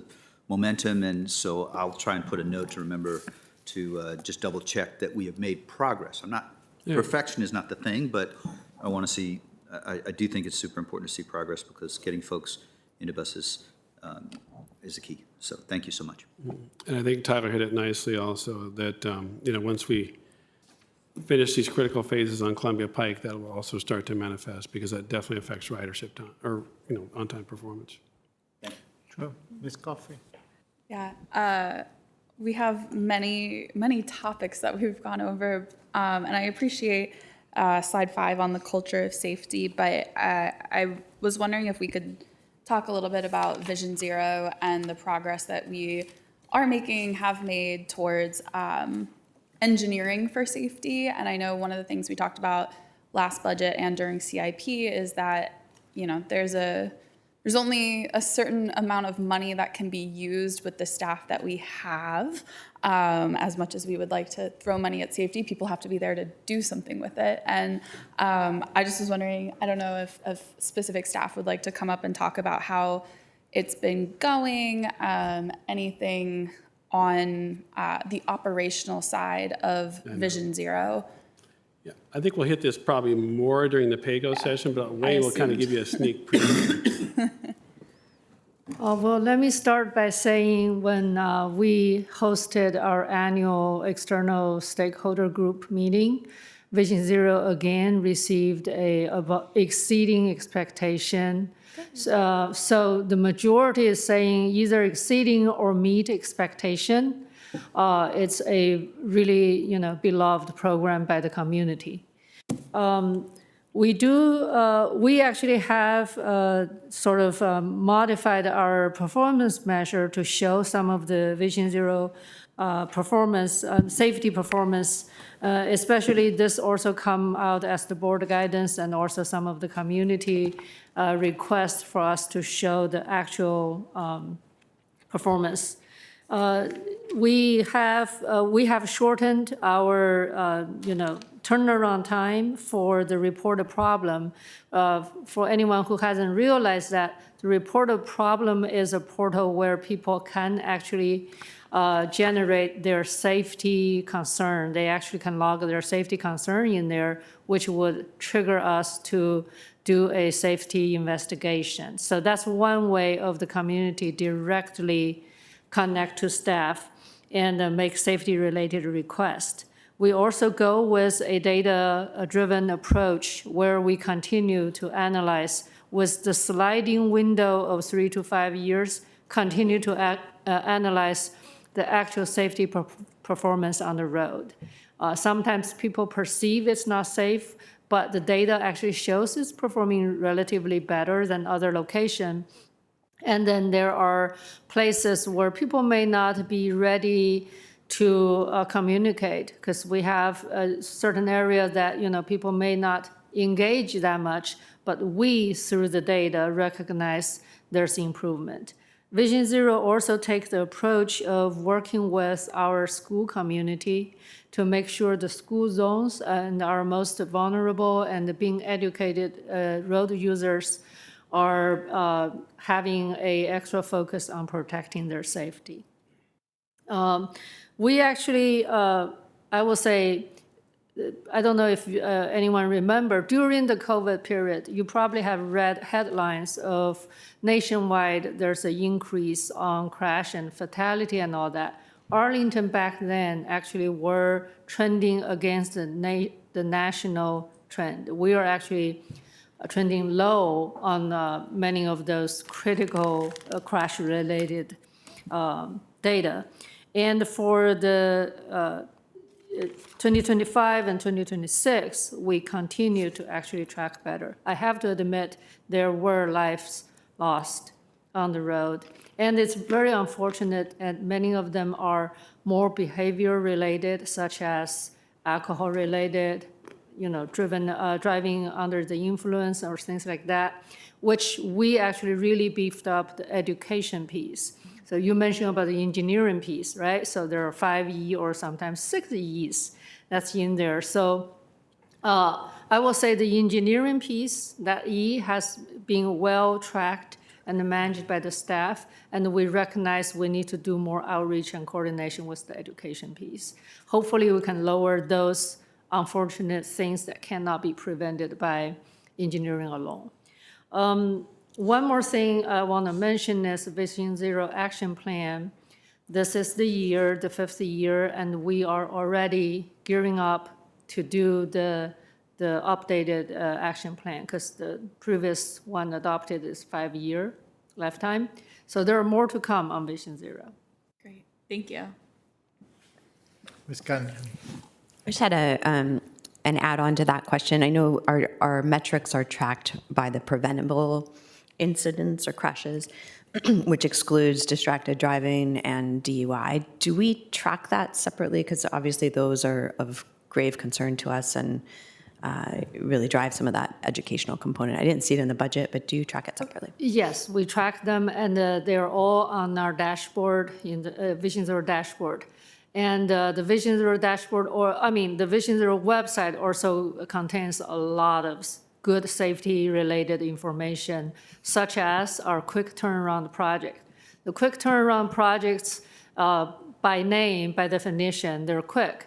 Hence, sometimes before you notice, they may be over with. So one way to know what's going on and what they're up to next is actually to go to the website and check out our list. And that's just one thing that's in there. We have a lot of good safety information data, including the toolbox and what we do. And we found that website frequently visited by many of our community members. Thank you. Okay. Ms. Cunningham, anything on waste and solid waste? Oh, are we moving off transportation already? We are still in transportation. Any transportation questions? I had a quick follow-on on transportation, and then I'll take us to waste management. On the ART 43, so I think we talked about, it is more convenient. It's like 10 minutes faster using the bus. We've also heard from folks in a variety of settings, including in the DPR work session, about access to Longbridge. And I'm wondering, have we looked at potentially compromising and having the 43 stop at Longbridge, which would make it just a smidge less convenient for those who use it now, but also might really juice the ridership? We have not considered to turn 43 to Longbridge. I think one of the reasons was 43 was designed to be that one-seat ride for the direct. So a lot of the attraction coming from that. However, we did have a plan of extending 74 to Longbridge. That is part of our TSP, and it's recommended as a mid to long term, so basically the later years. We have received requests to see if we can do that sooner. However, because we're postponing a lot of the TSP implementation, this is not in this budget years. Yeah, I think that's my concern, and I think we've raised from an equity perspective, and our youth and our aging committees have all raised Longbridge specifically is tough to get to. So while I'm risking really annoying two of my board meetings who love the 43, it's a big number to keep it at full service or even to keep it at half service for the particular service it's providing. And I would like us to look at that possibility even just as a pilot or as a bridge until we can get back to the 74 into the plan. And then second one is we've also heard from folks about the 3Y, and I don't know the number, but the 23rd Street South WMATA bus changes and the various other changes that, coupled with the return to work and various other challenges in the community, are threatening to folks or feeling like a big loss. And I'm wondering, how are we addressing that, particularly given that we are pushing the transit plan out? Is there anything we should be rebalancing? Have you guys looked at that already in the ART plan? I would say our ART routing and the service plan, we are monitoring the actual use. We actually have conversation with some of the federal facilities that's located in Arlington based on what their return to office and what's their actual on-site rate. We already are working with them to see if there's additional service that's needed. You mentioned about 3Y. 3Y is also served by 55, ART 55. So in a sense, people need to adjust like which bus they're taking, admitting that 55 would not directly take you into DC. That is additional transfer people need to take on. And we work with WMATA. So if there's demand and if there's ridership to support that, then we can open up the topic with them about additional service. Thank you. Would be, Mr. Chair. Okay, Ms. Coffey. And I think some of Ms. Cunningham's questions brought to my mind the transportation master plan, which I know continues to move forward. I've seen the median signs out near bus stops and QR codes, and that's great. But are any of those types of questions about, where getting to Long Bridge, realigning kind of these routes with the different places that people are going, do we expect those to kind of be answered in the transportation master plan update, or is that a longer, different conversation? People bring those comments to the open house, to the pop-ups. I will say the master transportation plan is not really designed to answer specific questions such as, some of these routing and stuff. However, the policy guide us. So the transit strategic plan is sort of more of, dealing with the transit thing. And it is actually part of the components we're considering. We have so many, including Vision Zero. You just talk about all these plans are being considered by the master transportation plan. We are seeking to have that overall policy guidance for those. But I did hear people, because when we ask their experience, they will share with us which route I take, what I like about it, what I don't.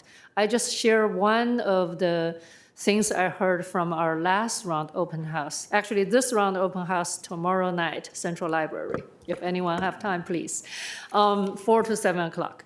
Last round at open house, I talked to, I will say more than 10 people. At least 4 or 5 of them are actually telling me Arlington transportation is great. And they actually compare to where they come from, where they used to live, some out of state, some in-state, some Fairfax. They actually, I'm like, this is really encouraging when you hear people tell you you're doing a good job. And I hope tomorrow night we can get the same kind of feedback. Yeah. Sure. Yeah, true. Ms. Cunningham? Okay, we're going to do a quick blitz through the solid waste area, which we all love when our trash trucks come. And I will start us out with a couple questions, I think, on recycling compliance. And I know we have had lots of questions about multifamily recycling, so our single-family and low residential neighborhoods tend to be serviced actually by the county, whereas multifamily is usually through their own vendors. How are we doing on encouraging, what are the metrics for those vendors, and how are we doing on encouraging improved compliance, especially on as we move towards food scraps? I don't know if mine works. It's on. Okay. As you said, the multifamily is more difficult just because we really don't control it. We regulate them as to what they're required to do as far as having a recycling system in place. Whether they use the system and whether they use it properly is the challenge. And that's where this whole outreach campaign that you've seen sort of bits and pieces of as far as managing food waste and recycling right, those kinds of initiatives are ongoing, and behavior change is just hard. And it's a constant effort over time, which makes a difference. So, yeah. Do we know what the compliance rate is on average? The compliance rate for having a system is about 98%. People have systems in place. Right. But when we did kind of a waste audit, if you looked at what's in the recycling cart and what's in the trash cart, they look very similar. And that's problematic in the sense that we're not really achieving the real goals that we need to achieve. If we're looking at a 90% conversion, those people need to get the recycling in the recycling cart and the trash in the trash cart. And ultimately, we have to manage food scraps in a different way. But it's going to be one of these things that we need to focus on over time to get better compliance where people are doing the right thing. But as far as the facilities themselves, they are in compliance because they have a system. Right. Okay, and then corollary is for our own facilities. Our county facilities and our schools seem to kind of pop off the page as not being quite the lead by example that we aim for. What can we do better? I think you're going to see, and I don't want to throw our friends at APS, they're the ones who are typically lagging. The county facilities actually do pretty well. as far as what they do, and you can see the time. We're about 54%, which is really where the residential community generally exists. So I think overall, county facilities are doing pretty well. Again, we can always improve. We do get a bump up from the fact that we actually get credit for all the organics that our Parks Department actually brings on, and that helps a great deal. But the reality is, I think our facilities are doing well, and again, I think we can do better, and I think it's just a matter of more education, and we do continue to partner with our friends at APS. We actually jointly went for an EPA grant to manage food scraps a little bit differently that we'll wait for probably December timeframe before that's announced, if in fact grants continue. But we are trying to partner with our APS just to do a better job overall. Okay. Mr. Carantonis? Yeah, just time check because I see Mr. Ferranti. I just have one quick question. There's $130,000 in one-time funding that is in the budget for waste reduction, education, and outreach. I'm trying to square that with, I will name two positions that I'm currently not inclined to support. A second auditor position, we just hired a person there. No disrespect, but we are just bringing on board to our independent police auditor a position, backfilling a position. In this budget, we're laying off, we're in 44 positions, many of them vacant.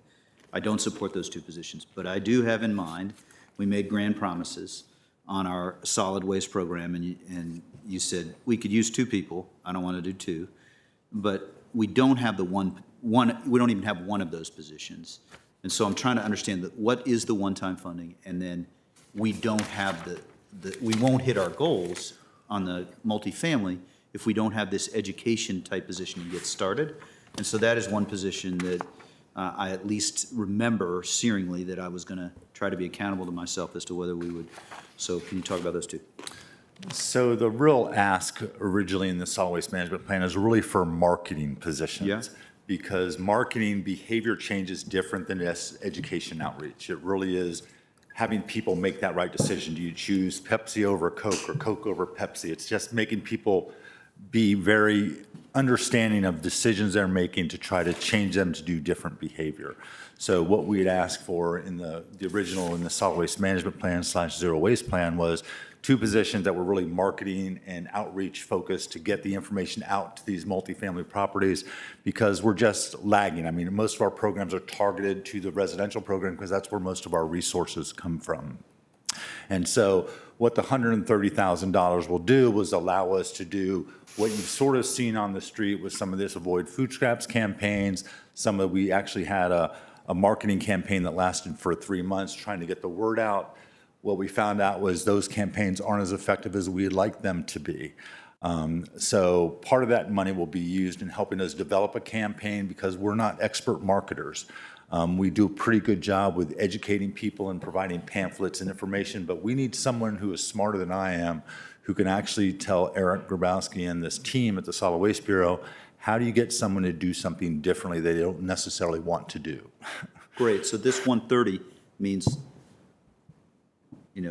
given the constrained environment, is to fulfill the functions that you were reflecting in the two positions you mentioned. Correct. And so I'm off the hook for that. Okay. Thank you, Mr. Ferranti.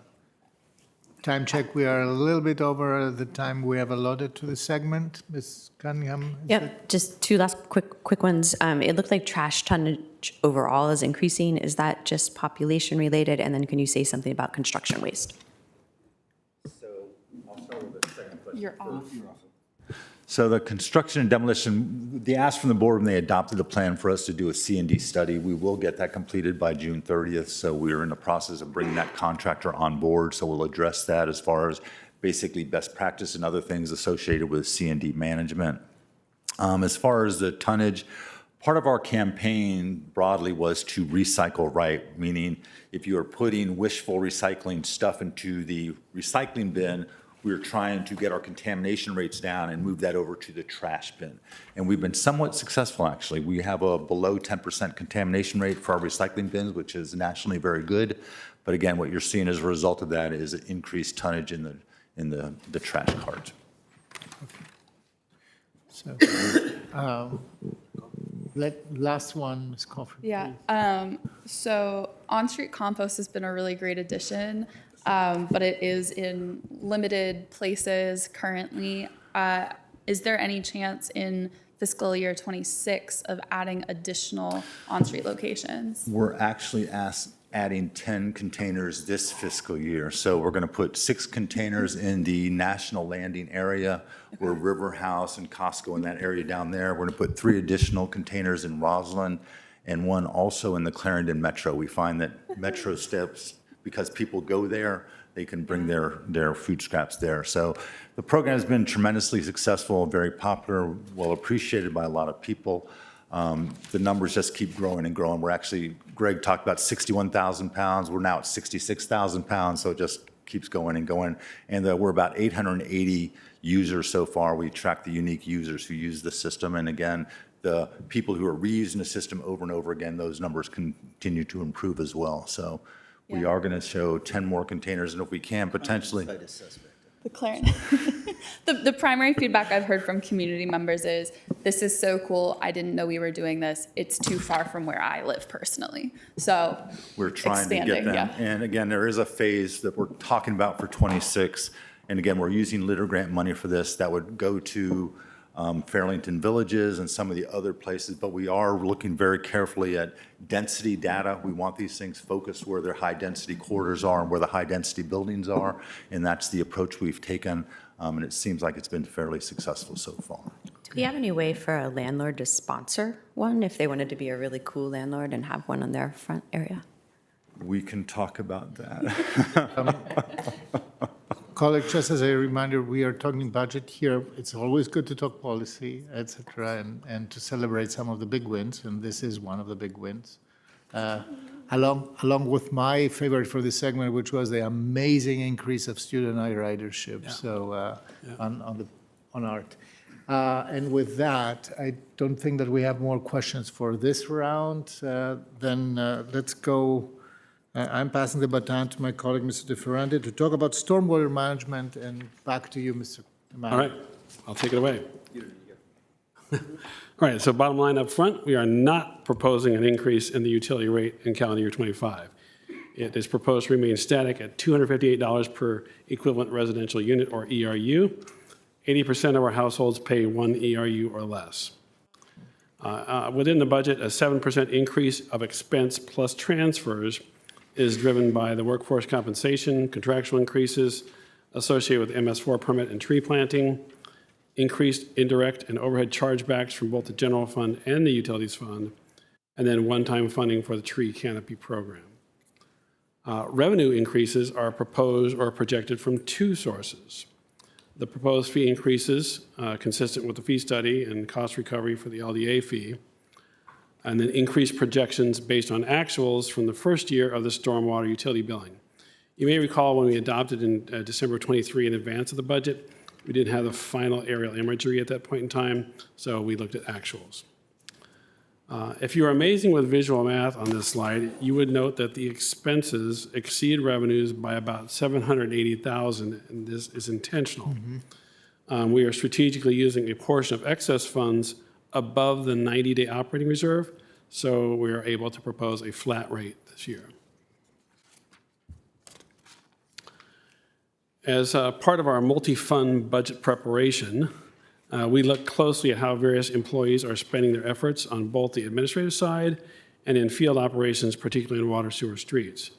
That work resulted in these proposed adjustments and chargebacks from both the general fund and the utility fund to the stormwater fund, totaling about $380,000. Put it another way, stormwater is now a utility, and they need to pay an appropriate share of those costs. We are proposing 2 budget additions for stormwater in 26, 1 new engineer position and one-time funding for the tree canopy fund. The engineer is needed to support the increasing and complex workload in the stormwater capacity capital program. We estimate about half of that position will be charged back to the capital projects they support, with the other time spent on operational activities like floodplain management. The other proposed budget add is for one-time funding for the tree canopy funding. You heard about that last Thursday during the Parks work session.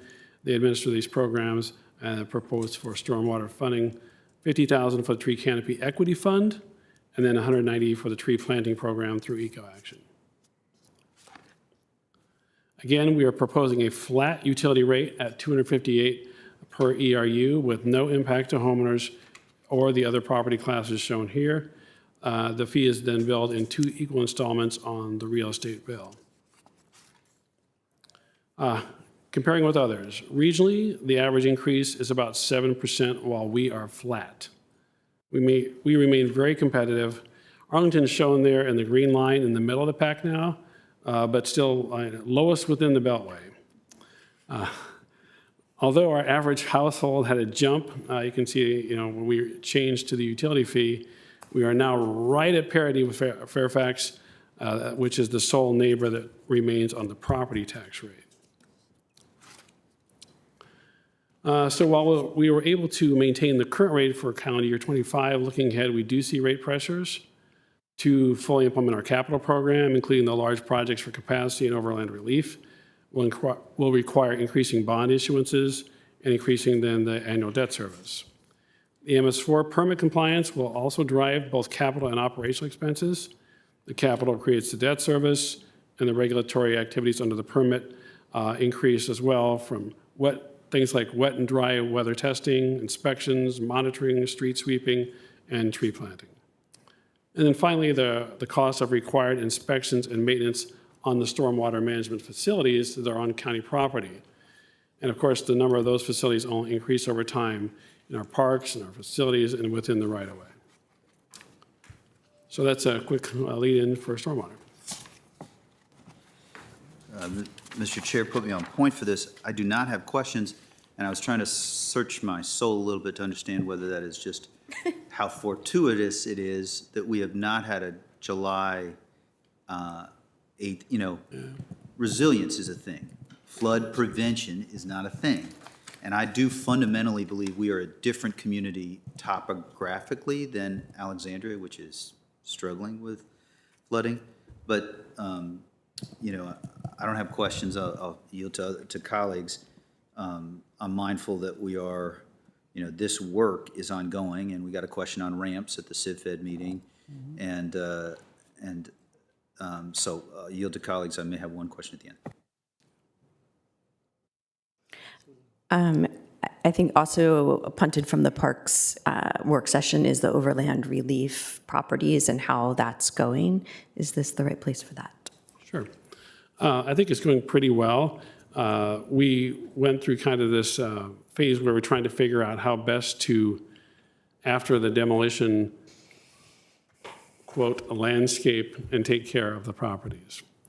And I think I probably made a blunder in that I said I'll come out with landscape standards for these facilities. And then we talked more with parks and found out, well, they don't have really written standards per se for their mowing contract and how they set up at their parks in the mowing areas.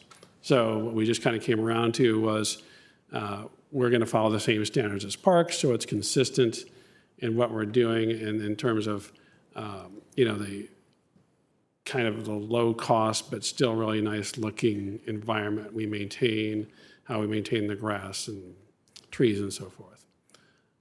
And of course, the other nuance to that is it's tricky because once we acquire multiple properties in one area, we might want to recontour the land to better convey the overland relief away from homes that remain. And because we might contour the land, you don't really want to plant trees, even though your brain is telling you, I want to plant trees. Mm-hmm.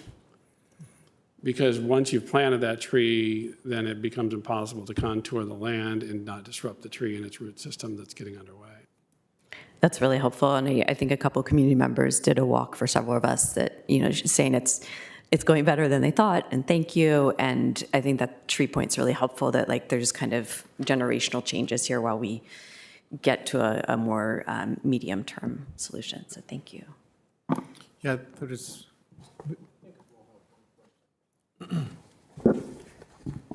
So on slide 35, I'm just curious, so could you just explain a little bit, when we talk about operating expenses, FY '25 to FY '26.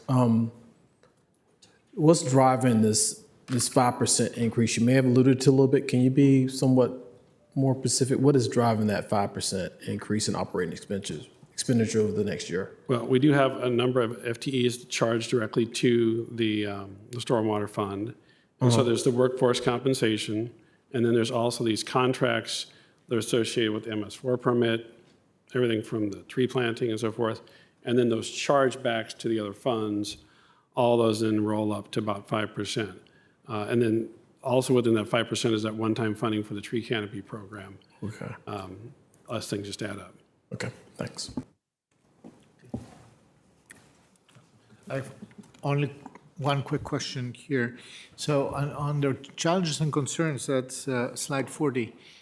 You name the growing number of stormwater management facilities at county parks. Can you elaborate a little bit? Why is that of a concern? Is that, are we having too much and we cannot oversee them properly, or are they producing any capital investment challenges? Why is that a concern? It's not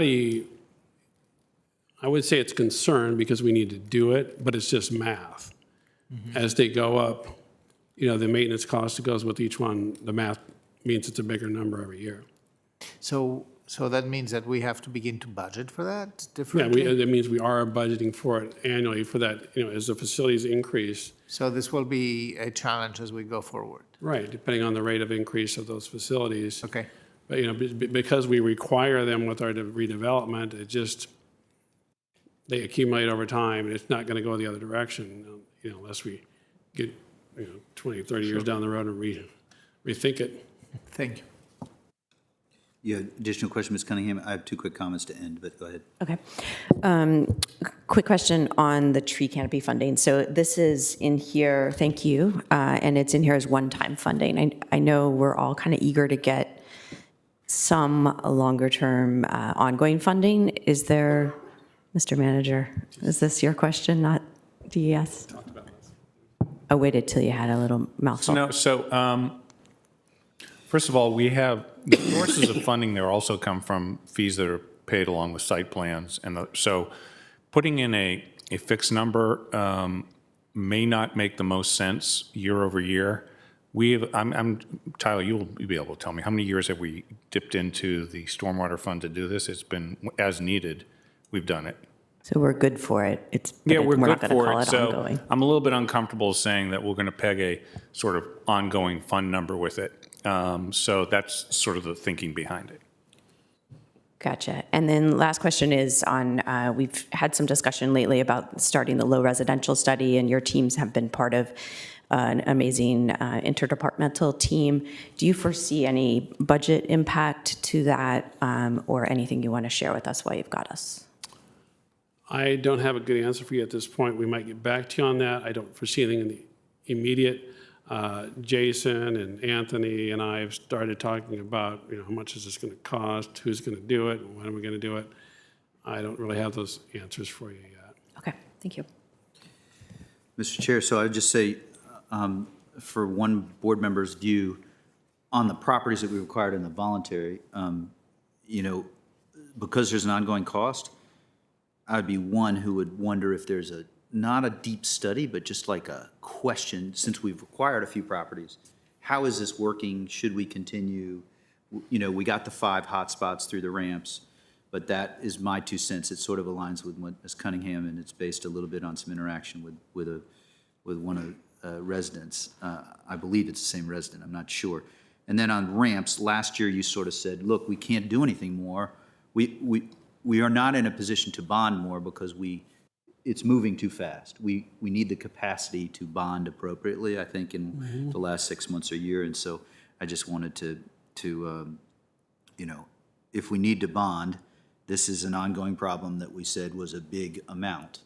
And we're, just because we haven't had something since 2019 doesn't mean we shouldn't still keep doing that work. I'm mindful. Thank you. So being mindful of time, I will yield to Mr. Spain for the next. I thought we were doing round robin. Is there something? Yes. So just real quick, because you're slide 40, right?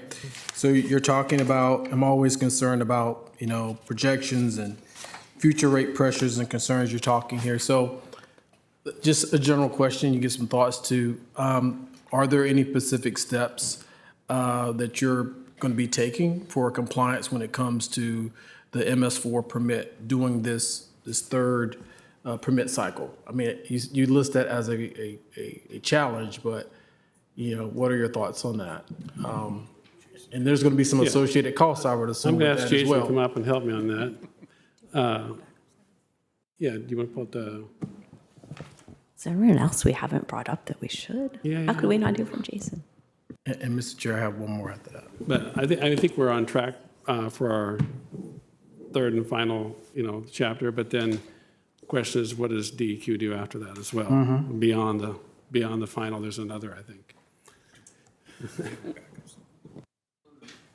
We're waiting on a visual aid for here to help with this, but to help with the permit cycle projection. So I think we talked about this in the CIP conversation. So Mr. Spain, this is a little new to you. Yes, it is. Yeah, and so the way that there's a particular part of the MS4 permit that looks at pollution reductions required for the Chesapeake Bay cleanup. And those are nutrient and sediment reductions, and they're ramped up over 3 permit cycles, 5%, and then you can see the 40% that we're on the hook for next year, and then the 100%, which the deadline was originally 2028. It was kind of pushed back. Now it's back to 2028 for the 100% to achieve those reductions. And we're in really good shape for the nutrients, for phosphorus and sediment. They kind of go hand in hand.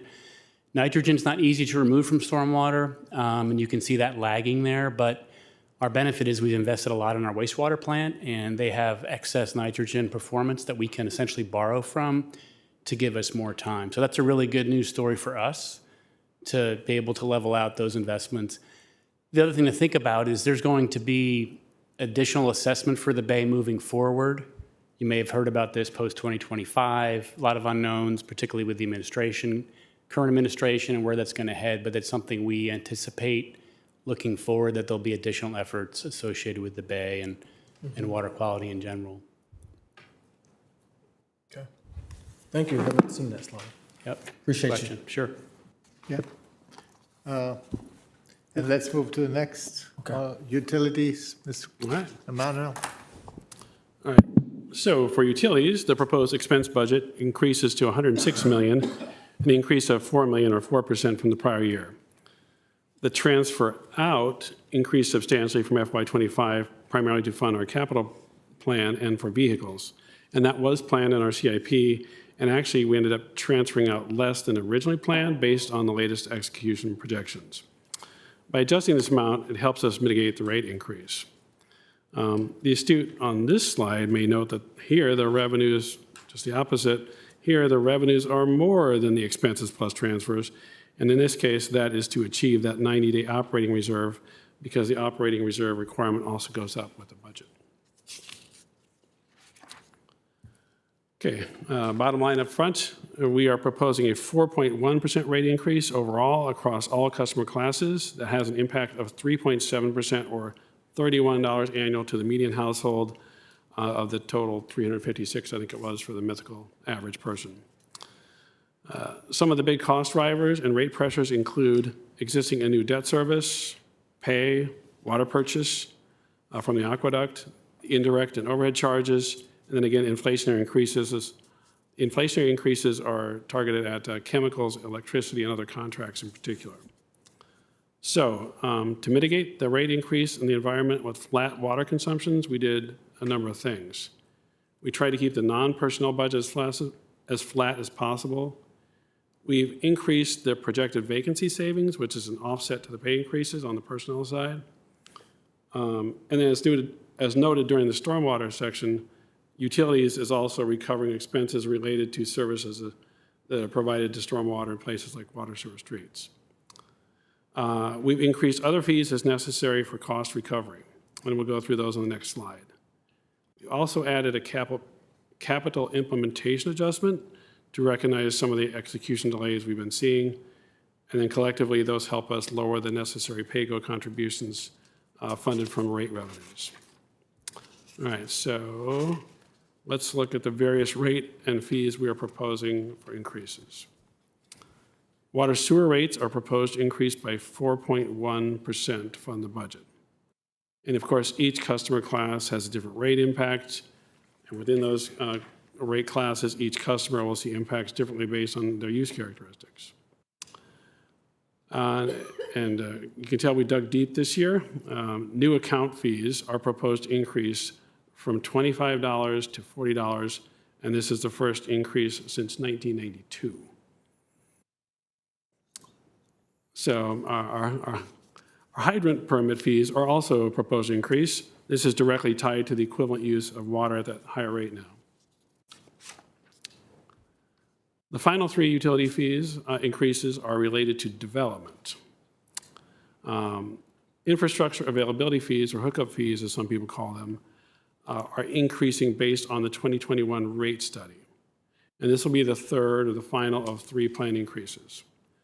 These fees are the buy-in to our infrastructure, and it's of course based on the demand those new users place on the system. These fees directly support the utilities pay-go and are reinvested in our infrastructure. And of course, these fees help the operating fund because it reduces the amount of transfer we have to make to utilities pay-go to fund our capital. The water connection charges and meter installation charges are also proposed to be both increasing based on 100% cost recovery principles. And then the increase basically flows from the cost of the water meters going up, plus the increased labor for installation. For all the fees on this slide, our intent is to do updates every 2 years to ensure we're keeping up with the cost to provide the service. One thing that is new for 26, since these fees are collected through Permit Arlington, they will have the automation enhancement surcharge of 10% assessed. And then that fee will be credited to the development fund to help pay for the technology fees of the Permit Arlington system. On the plus side, our utilities fund budget includes proposed additions in 3 targeted areas. $100,000 for a large meter testing program, which will test approximately 150 to 165 large meter annually. Now, we have about 3,600 large meters across the system, but they comprise 75% of our total rate revenue. So if the meters are running slow on the large meter size, this is the area to focus on because we have the greatest potential to recover revenue or lost water. We're also proposing $200,000 in one-time funding for replacement equipment on our two valve team trucks. The valve teams utilize specialized equipment to inspect and exercise the valves to ensure they're in proper working order. Good functional operable valves are the bread and butter of our system. It allows us to isolate quickly, minimize lost water, and minimize customer impacts during the water main breaks. And indeed, we've had a record-breaking year of breaks so far, as noted in the upper right. The equipment on the valve team trucks is currently end of life, which really impacts our ability to effectively maintain the valves. We are also, because of this is a large expense item, we have included ongoing funding to set aside funds for future replacement of the equipment, kind of similar to how we do vehicles. Finally, we propose adding a dedicated training coordinator at the plant. That's an investment in the professional development of the team. The training coordinator would support the multi-grade positions at the plant to plan, track, and resource the appropriate training over the course of their careers so they're able to effectively do their jobs and meet the criteria to advance timely through the grades of their position.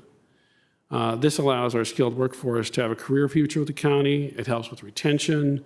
It helps to ensure we meet our management commitments in the collective bargaining agreement. And Mr. Spain, I think you got a question about this when you were down at Trades last Thursday, and this is directly related to that type of thing. All right, so here's the household comparison chart showing our competitiveness rate regionally. We are the thicker green line in the middle. And for those that have proposed both the water and the sewer rates, Most utilities are increasing their rates anywhere from 2 to 10%, with the average being around 6%. And of course, we're proposing a 3.7% increase for that median residential household. So of course, this is an area we are very happy to be below average. And again, we think we're about the most affordable within the Beltway, with the possible exception of Falls Church, and has not yet proposed their sewer rates. However, looking ahead, we do see some rate pressures. On the operating side, we expect to continue to feel rate pressures related to employee pay, electricity, and chemical costs. So as we implement the CIP, we'll start to see the operating costs for some of those projects, namely the advanced metering infrastructure, or AMI, and then the full regen suite of projects of the plan. Now, the regen will include some revenue opportunities from the biogas production and the reduced expenditures related to some of the chemicals and hauling, but there will be increased energy consumption with those new processes. Finally, we anticipate continued rate pressures due to the Washington Aqueduct's growing budget. They are also feeling those same pay and chemical pressures that everyone is feeling regionally. We fully support that, though. The aqueduct and capital reinvestment at the aqueduct is critical for our water reliability and quality, but it will add to our costs for the purchased water. That's it for utilities. It's all about utilities. Let's smile, everyone. First, thank you for your brief, and I just have one or two questions, then I'll turn it over to my colleagues. I'm looking at these increases, and you probably heard me earlier kind of jump up about any type of increase, but I'm curious to know if there are any strategies, and maybe Mr. Manager, you can lean in on this, to help mitigate the potential impact of these rate increases, more especially on some of our low-income households and those that may be disproportionately affected. I say that with an understanding that, especially when it comes to water and sewer and a whole lot of things, we've had some issues in the county over time, but any thoughts about strategies to mitigate those concerns? Oh, well, first of all, we really work hard to try to keep the rates down while still being responsible stewards of the infrastructure and keep it safe and reliable for everyone over time. But when we get to those people who are having trouble paying their bills, what we really try to do is maintain a tight relationship with human services, right, and do a nice, solid handoff of a customer problem. That relationship was strengthened greatly during COVID. During COVID, we also had we had temporary relief programs and so forth, and payment programs, but those have kind of, shut down. We temporarily were not turning off people who weren't paying their water bill. That we got turned around and gone back to normal business because basically people had to pay for their water.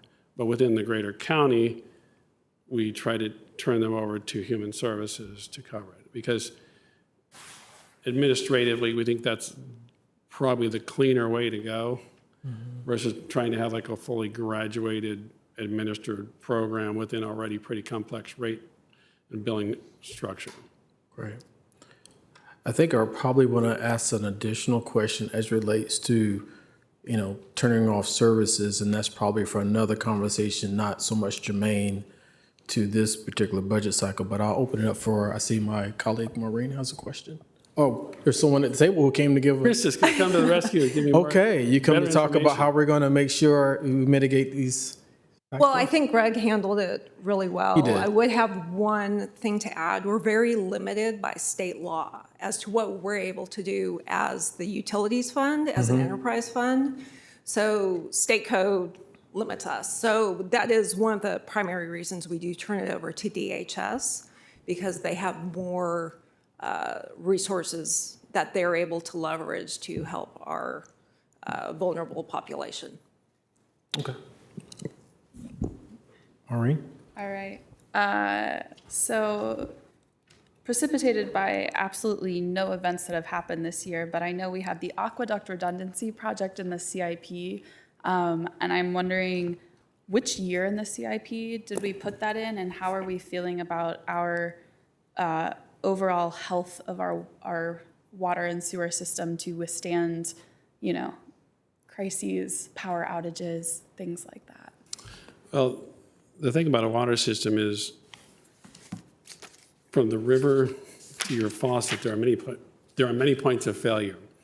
So it's hard to talk about the whole system the same, if you will. And I will say this, we are working successfully on a long-range alternate source with our regional partners for the aqueduct, something other, like if something bad happens in Potomac. That is slowly going ahead, but I think has to be slow, given the way it's going to be, hopefully with federal funding and so forth, and with everybody on board regionally. So that, I think, is going well. Within the CIP, we have a resiliency initiative with looking at a much higher capacity regional interconnect with Fairfax Water, which would then be a different source within the system that we don't currently have. Other than a small interconnect we connected that gets us a small percentage of backup. So we're trying to make the next big move to a bigger interconnect. We've been iterating. We've got a study underway. We've looked at potential alignments, and we are actually meeting later this week, right, Mike? With the head of Fairfax Water and their top people to talk about initially how they would give us capacity. Would it be just purely for emergency? If not just for emergency, how much? And we'd have to figure out those options.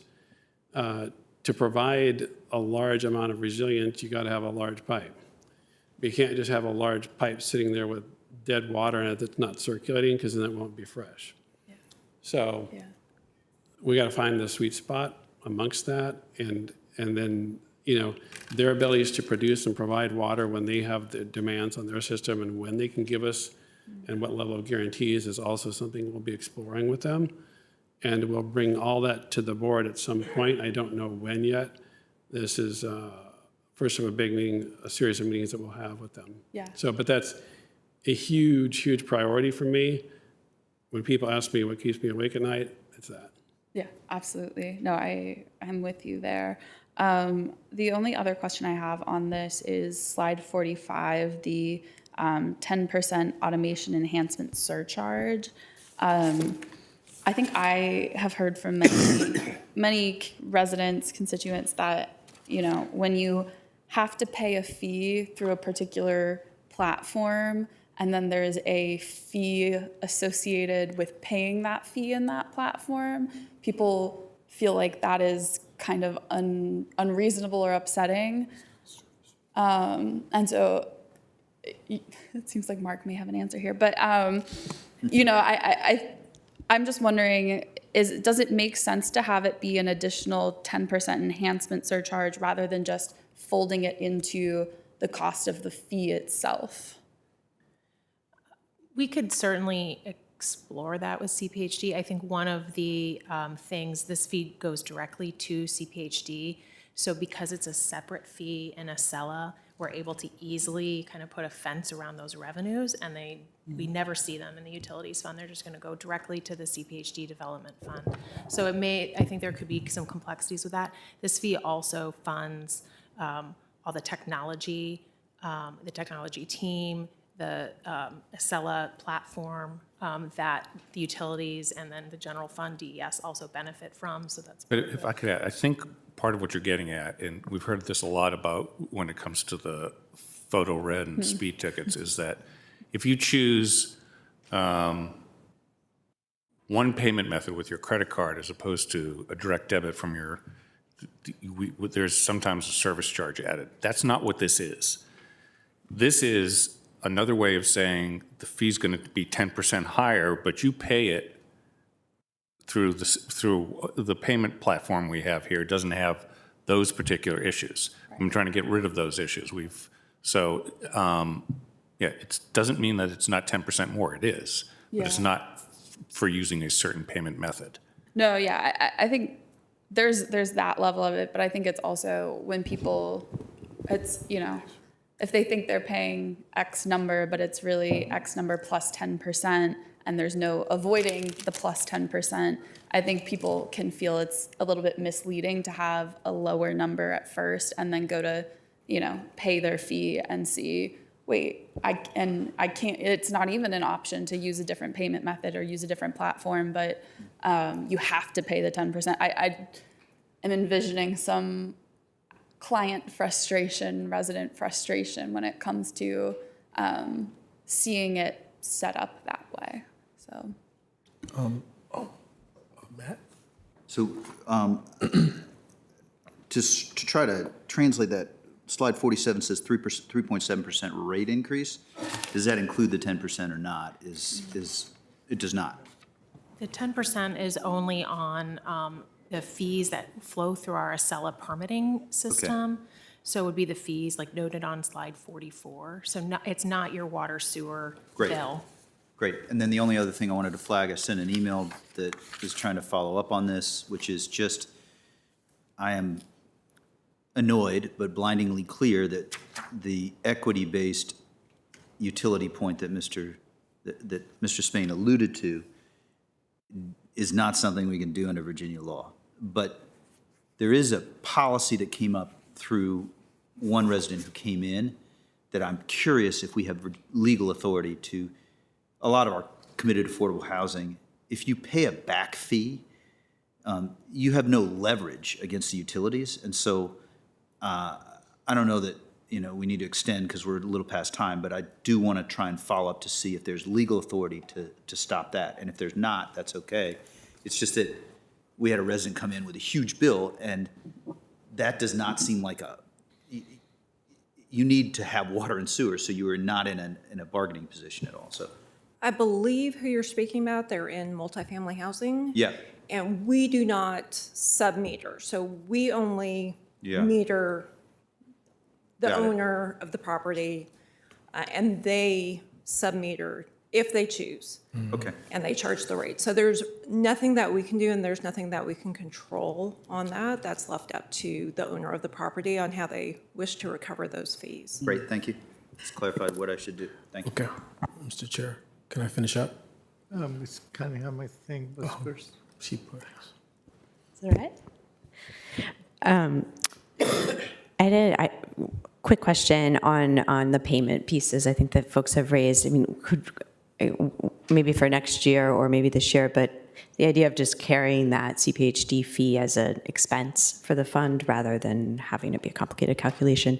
But more broadly than that, I think throughout several of our budget areas, we see call centers and software and payment systems that are not completely unified across the county.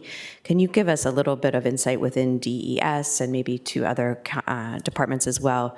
Are we working to centralize call centers? Are we working to centralize everything to payment via CAP? What efficiencies and challenges do we see? I might ask Mike Collins can help me out with this one a little bit. I think that we, within our call centers, have worked it to be, through COVID, we explored boundaries we never thought we would explore. But through that process, we learned a lot about where we can most efficiently serve the customer. And I think we kind of landed at, we're still at a pretty sweet spot of efficiency in providing that customer service. If you bring too many things into one number or one call center, the time it takes to get to where you want to go takes longer. And so, I don't know, Mike, if you have any other thoughts on that. No, I think you answered that with regard to our customer contact center in terms of the intake. We feel like we have a one uniform place. You did ask also about payment portals, CAP. We understand that is can be a source of frustration for our citizens. We partner with the treasurer's office to get a common payment portal. There has been some progress, and we're optimistic that we're going to be able to integrate, be able to implement more integrated payment, particularly into our water sewer bills. And again, it's a joint partnership with the Treasurer's Office, who's looking at upgrading, as I understand, upgrading their payment platforms to a more friendly one. I think we're still, it's a software implementation, so it will take time, and I don't know if that's a year or 2 years, but we're working towards that. That's great. Thank you. And then one last quick one over to you is I think we heard at AOMF that people really, really enjoy having a wonderful, beautiful space to go to work, and it helps with retention and morale. Talk to us about Trade Center and what budget support you may need this year or in the future to make sure that we are moving Trade Center also to be a really tremendous place to go to work. Yeah, well, the Trade Center, that's a good number of buildings that DES is in and occupied. The Equipment Bureau is in pretty good shape where we work on the roofs. I got in the CIP the replacement of the doors, which will hopefully bring in more natural light into the bays. I think you'll hear about that at the PAYGO work session coming up on the 27th. Up on the hill, we've completed the renovation of the Solid Waste Bureau and the Transportation Engineering and Operations building. So it's pretty good shape now for our employees. That project took us a while to get done, but we finally got through it, and I think we're in pretty good shape. At Water Sewer Streets, again, a group of buildings there in varying conditions. And in the last CIP, we identified it, and the managers supported us and the board supported us in getting funding for, I think it was $500,000 this year and $500,000 next year to get underway with the replacement of the trailers, which have been there for too long, have some rodent challenges amongst other things. So we are just getting underway with that effort now. Ryan Whitney, I think, just sent a statement of work to Mike Collins to finalize what we're going to do with the AE and the options that we're going to look at. We're looking at potential addition to a building. We might look at some other options. Whatever it is that can be most cost effective to house those employees who provide an amazing contract services of our infrastructure across the county. Because, we want to improve the conditions for them. I think, and then we have some kind of older, I call it the old public works garages is where it used to be the equipment building, but those are not occupied buildings, but they're kind of as well in terms of storage, but they serve a function. Yeah. Okay. Mr. Chair, I'll make it quick and then turn it over to you. Okay. Oh, I will yield in the interest of time because we're a little bit behind. Okay. Well, first, let me thank you again for elevating at least.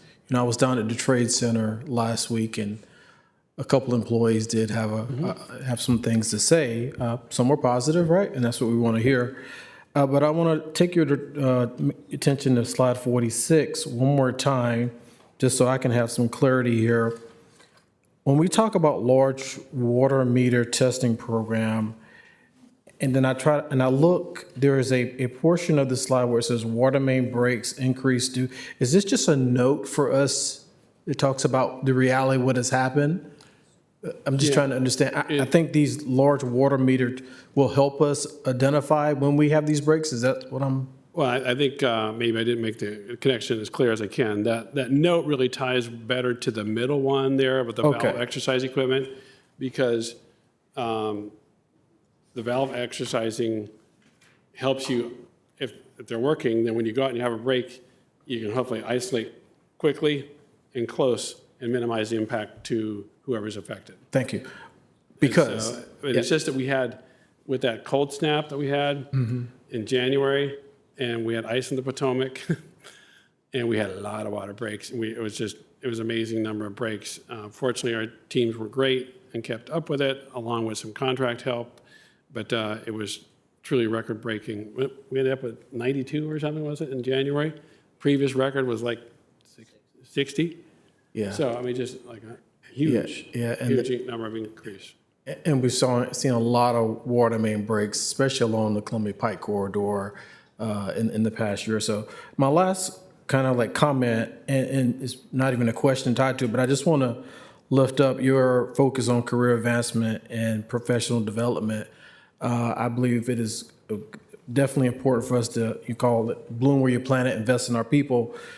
The training coordinator, that role, can you tell me a little bit more about supporting staff development, and how does this position align with collective bargaining agreements that we currently have? Yeah, well, the agreement requires us to basically provide the opportunity for people to advance in a timely way. Right. When we did the agreement, there was concern about, because it's kind of an up or out program that was set up a long time ago for certain positions of the plant. Like if you don't advance by a certain point, you're not gonna advance, or you may not even be able to stay in the position you're in. So it only made sense during collective bargaining that they said, well, okay, well, you got to provide us the opportunity, right? We'll be successful if you provide us the opportunity.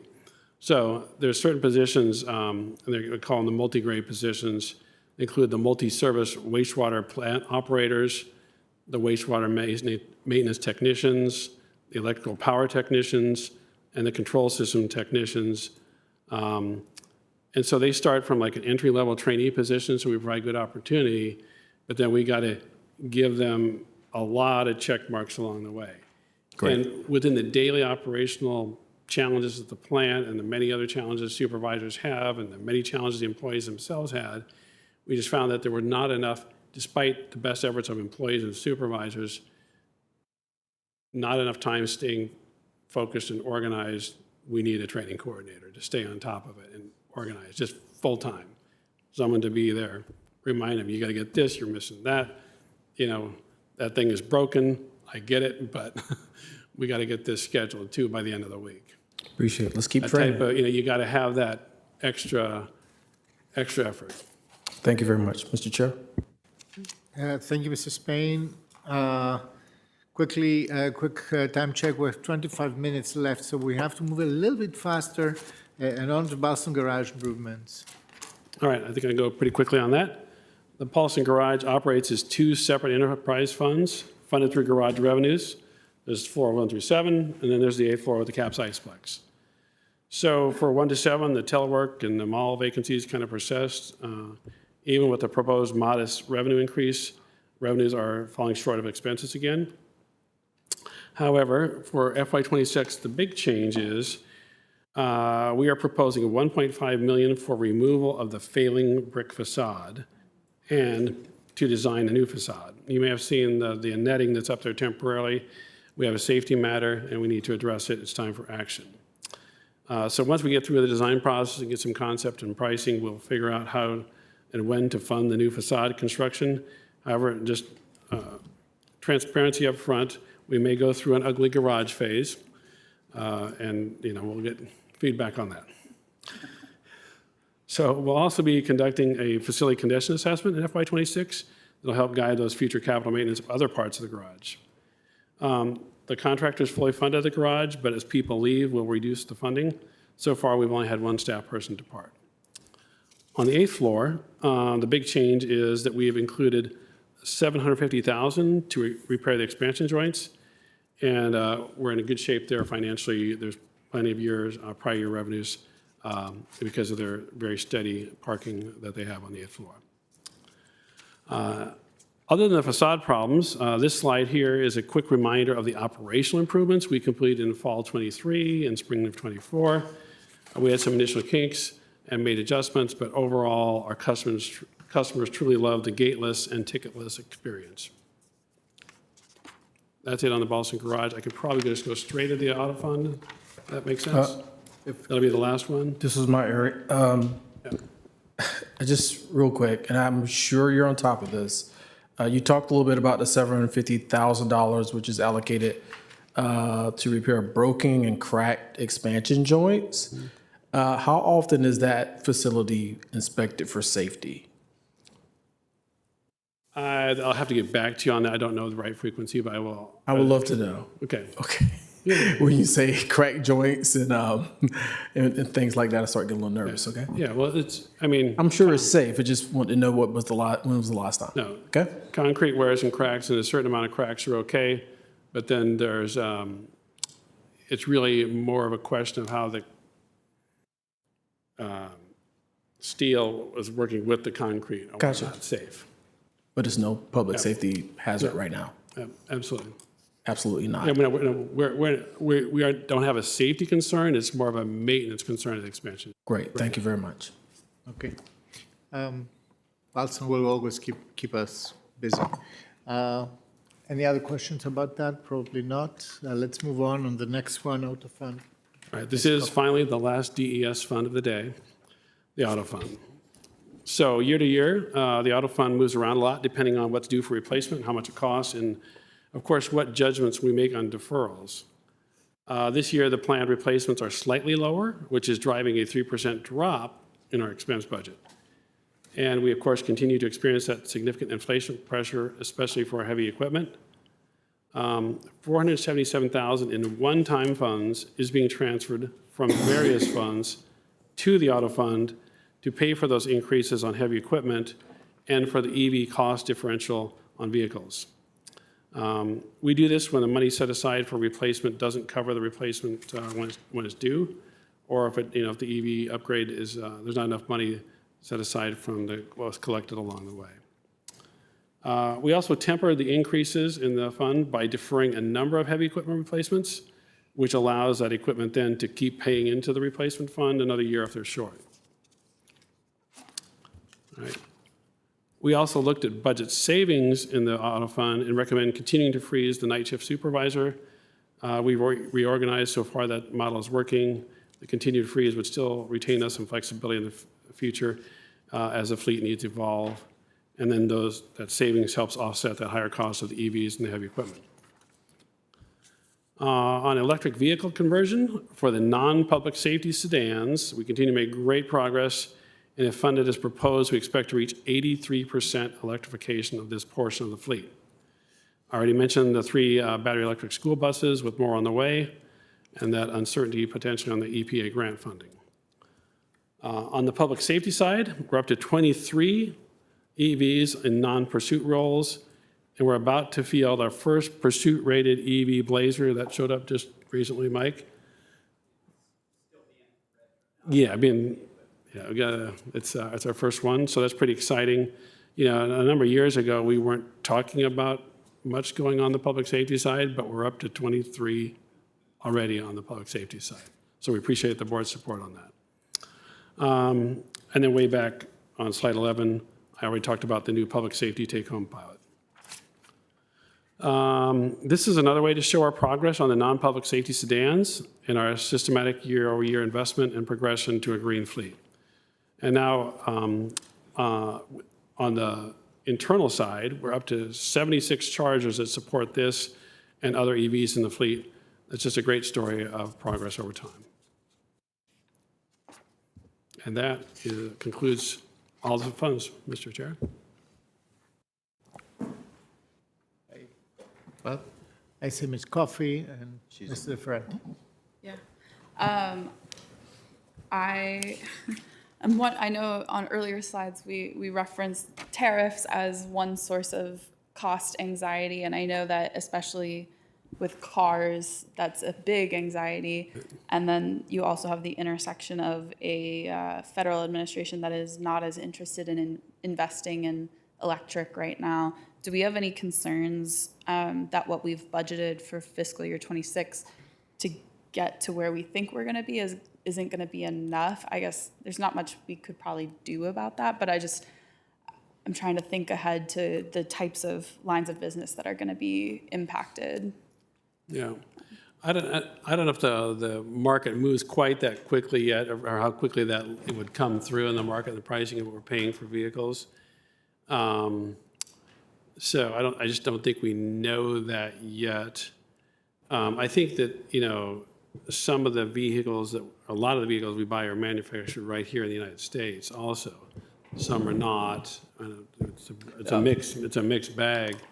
I haven't looked at the full. I haven't done a full a map comparison of what percentage of our fleets is assembled in Mexico or Canada? Many versus of here? many of our orders are on contracts that are already set, but it's a unique time. Prices have increased today. They've gone up 30% on auto parts that, on certain auto parts already. So definitely concern, definitely risk. We do have some protections, but with existing contracts and even some orders, placed, but it's very worrisome. I would also add that we've been successful in getting CMAQ funding and IRA funding on vehicle purchases, and we included that in the delta. So there is some small risk, and we'll track it. We have some flexibility with using fund balance. I mean, there is $1 million that comes from EPA grants. That's specifically for the school buses, the APS school buses, and so that is more significant than the amount we get on the county vehicles. And how unsecure, and precarious is that? This must be So very precarious. the way that structures were set up, the supplier receives the $200,000 per bus rebate, and it lowers our invoice. So the supplier currently has not been seen those funds from the federal government, so we are, closely working through that. I had a corollary question, which is if we had to, if there is a great deal of uncertainty and fluctuation and potentially tens of thousands of dollars increase in vehicle costs, what would happen if we just paused our acquisition? Like, what's kind of the lowest number we could acquire for a year or two while we let that settle out? That's something we'd need to get back to you on. We could probably reduce our investment and carry our internal combustion engines along for many of them, but I know it's not what we want to do. I think Chris Allison, the bureau chief, is very good about keeping an eye on the market. Oftentimes he's come to Greg and I and said, this was in next year's budget, but there's a great deal on leaves. Let's advance the purchase. So he, I think, does a good job on kind of trying to see where the market's going and make sure that we're taking advantage or pausing accordingly. You have to be commended because we made some purchase on, models that were, discontinued, and these were absolutely amazing prices. Anyway, sorry for. I'll just be quick.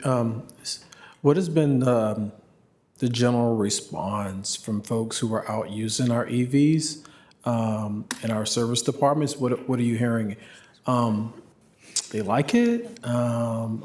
We have goals, but also I would have a question about the cost incurred long-term, short and long-term when it comes to maintenance of these, because it will be at a point where these vehicles aren't cheap to maintain, right?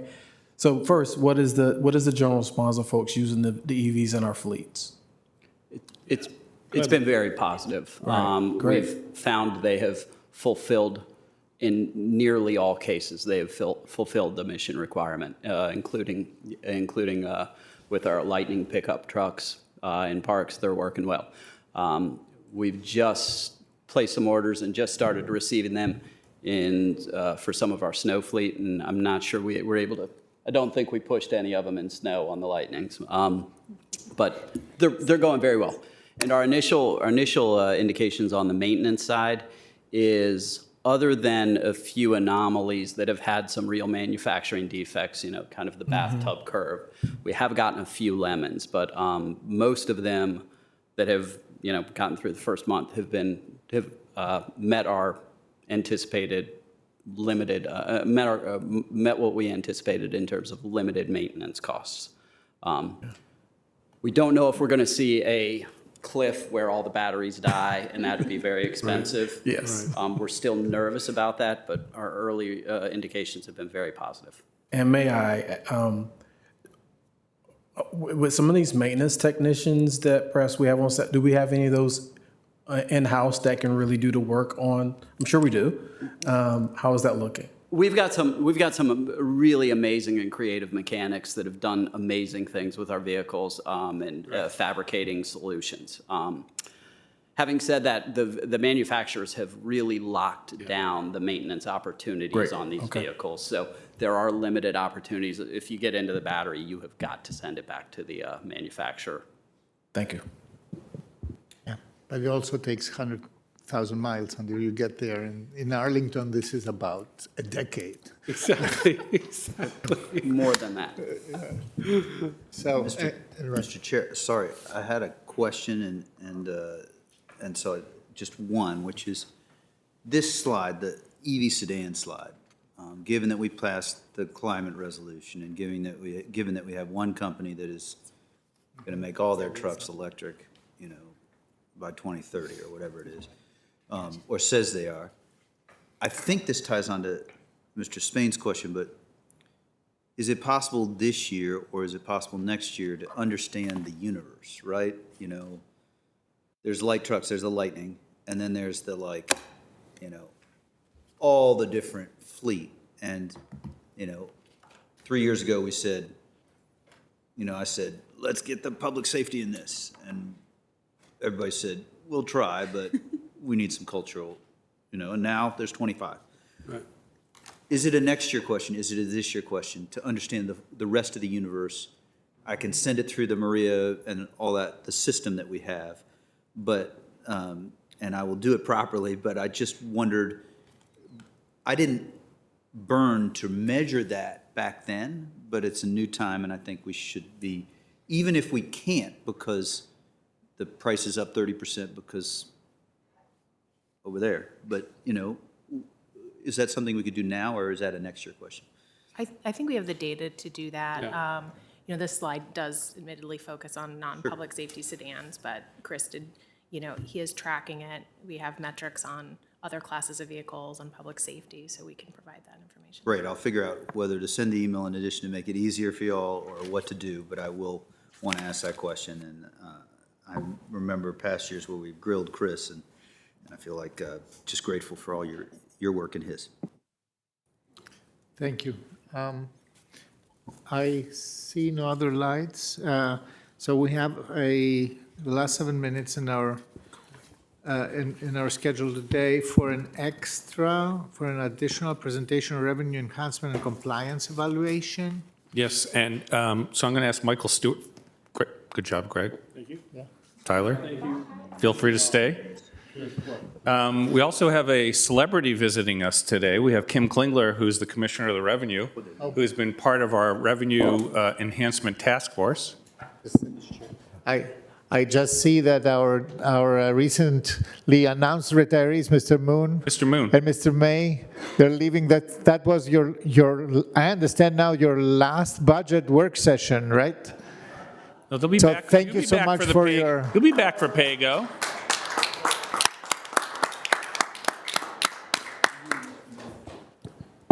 Thank you.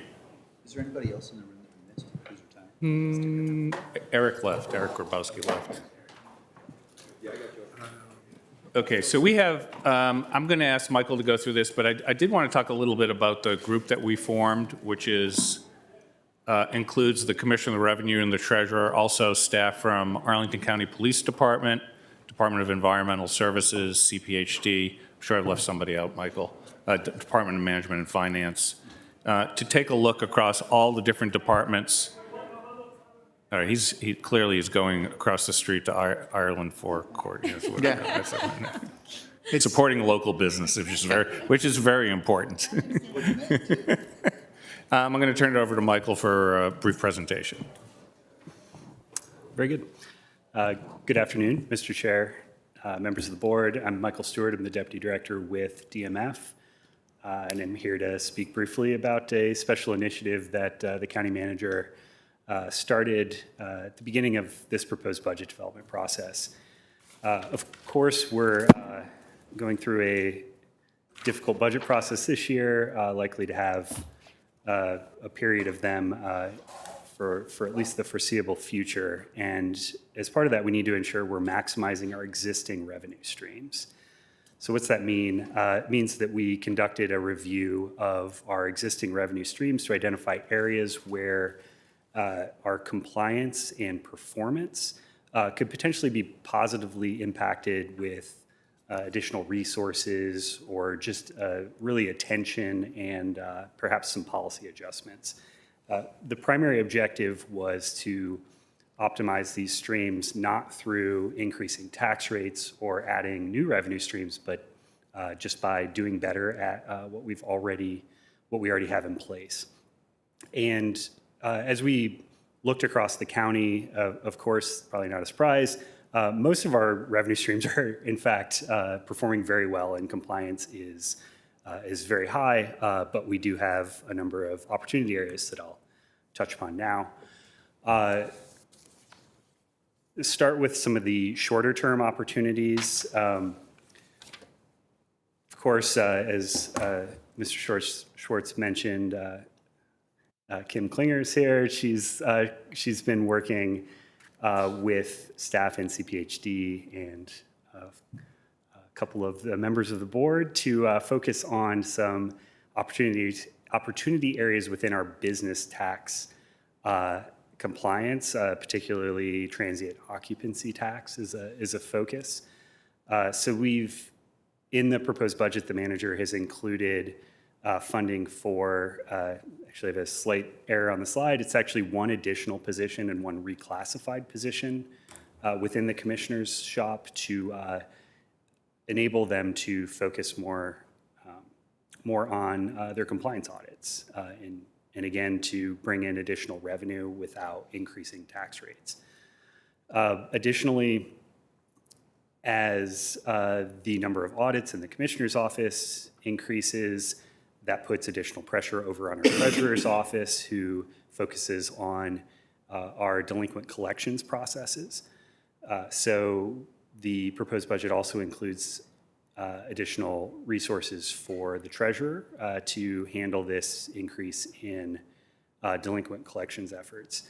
I would also add there's a little bit of additional pressure on the treasurer's collections process as a result of our new, this is positive, as a result of our new Prism Plus ERP, we implemented a new accounts receivable module, and it's helped to formalize some of our smaller revenue streams and collection or our billing activities across the county. And so by having greater visibility and really kind of just tighter processes around that, it actually positively feeds into what the treasurer is able to do for our departments. The next item, commercial real estate assessments. With the change in the commercial market, in the softening of the office market in particular, the number of appeals that are coming into the county, both to the Real Estate Assessment Bureau as administrative appeals, as well as to the Board of Equalization, have increased in the last couple of years. We expect that trend to continue with the current market conditions. The manager decided to include an additional position in the budget to help shore up the commercial assessment staff, really so that we can ensure that our assessments are of the highest quality. Of course, they're always of the highest quality, but it helps put us in a better position to defend our assessments when these appeals come in. Lastly on this slide, interest income is another shout out to our new ERP. With the ERP, we're able to use the functionality to enforce our payment terms. So for a number of years, the vast majority of the county's contracts we enter into have either net 30 or net 45 payment terms for invoices. In our prior system, we didn't really have a choice. Once invoices were approved, they got picked up in the payment process and went out the door. Now the system actually helps to enforce the contractually agreed upon terms. So in some cases, if invoices get processed very quickly, which is great, they may get held for a little bit of time until they're actually released for payment per those terms. When you multiply that over tens of thousands of invoices, the end result is it helps our interest income. So our overall interest income is up a substantial amount this year, mostly due to market pressures, but a small percentage of that, actually a few $100,000 of it, is due to the new system. Next slide. The next item you all talked about earlier, I won't go into too much detail, parking tickets and parking meters. As you all discussed, current compliance rates at our meters are middling, I would say. We strive to do better. And so part of what this group is doing is just ensuring that all of the valuable data that the performance parking program is unearthing is being efficiently shared with our police department, and that we're able to operationalize that and ultimately improve our enforcement behavior. And then over time, we hope to see compliance at meters improve. The reality is we'll likely see shorter term increase in parking ticket revenue because of course it takes a while for people to change their behavior. So parking ticket revenue may go up, and then over time we hope that settles back down, and then parking meter revenue goes up as people learn that they need to pay. Next item is parking enforcement in residential parking zones.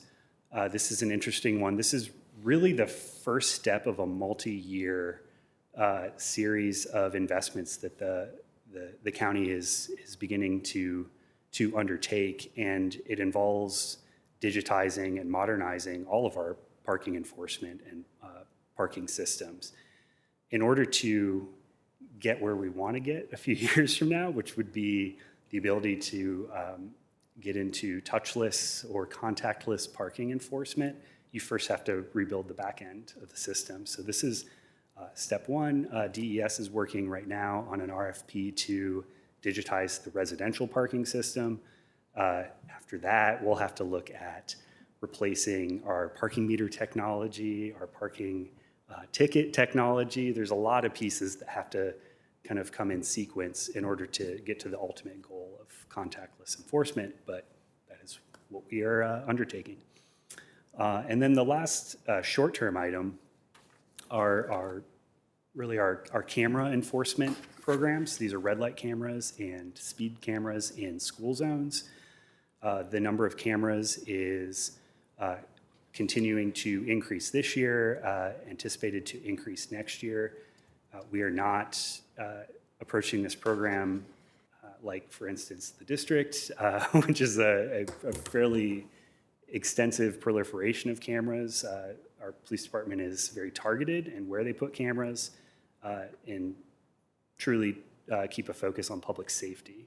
But as we increase those number of cameras, those revenues will continue to increase as well. Medium-term opportunities, I already spoke about kind of the next few years and where we're going with overall parking enforcement technology.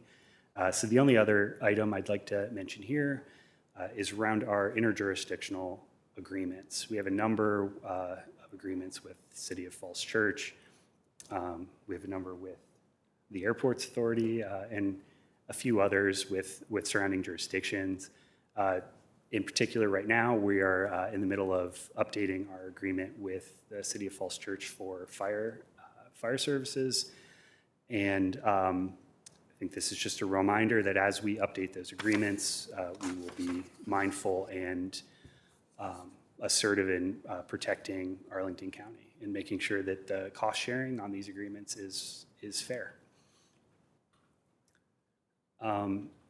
Lastly, there were some topics or some concepts that were unearthed during our our study period, but they didn't result in any kind of shorter medium-term action items yet. I guess these are under continued research. One is the concept of eventually getting into a regional multi-jurisdictional reciprocity program for parking and traffic violations. There's been a lot of press, particularly with the district, where they have significant levels of unpaid speed camera tickets, parking tickets.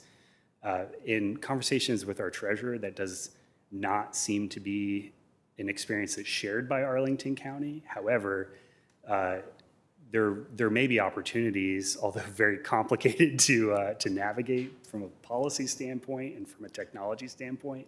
There may be opportunities to do better with this regionally, so that we're helping out our regional partners. And then the last item is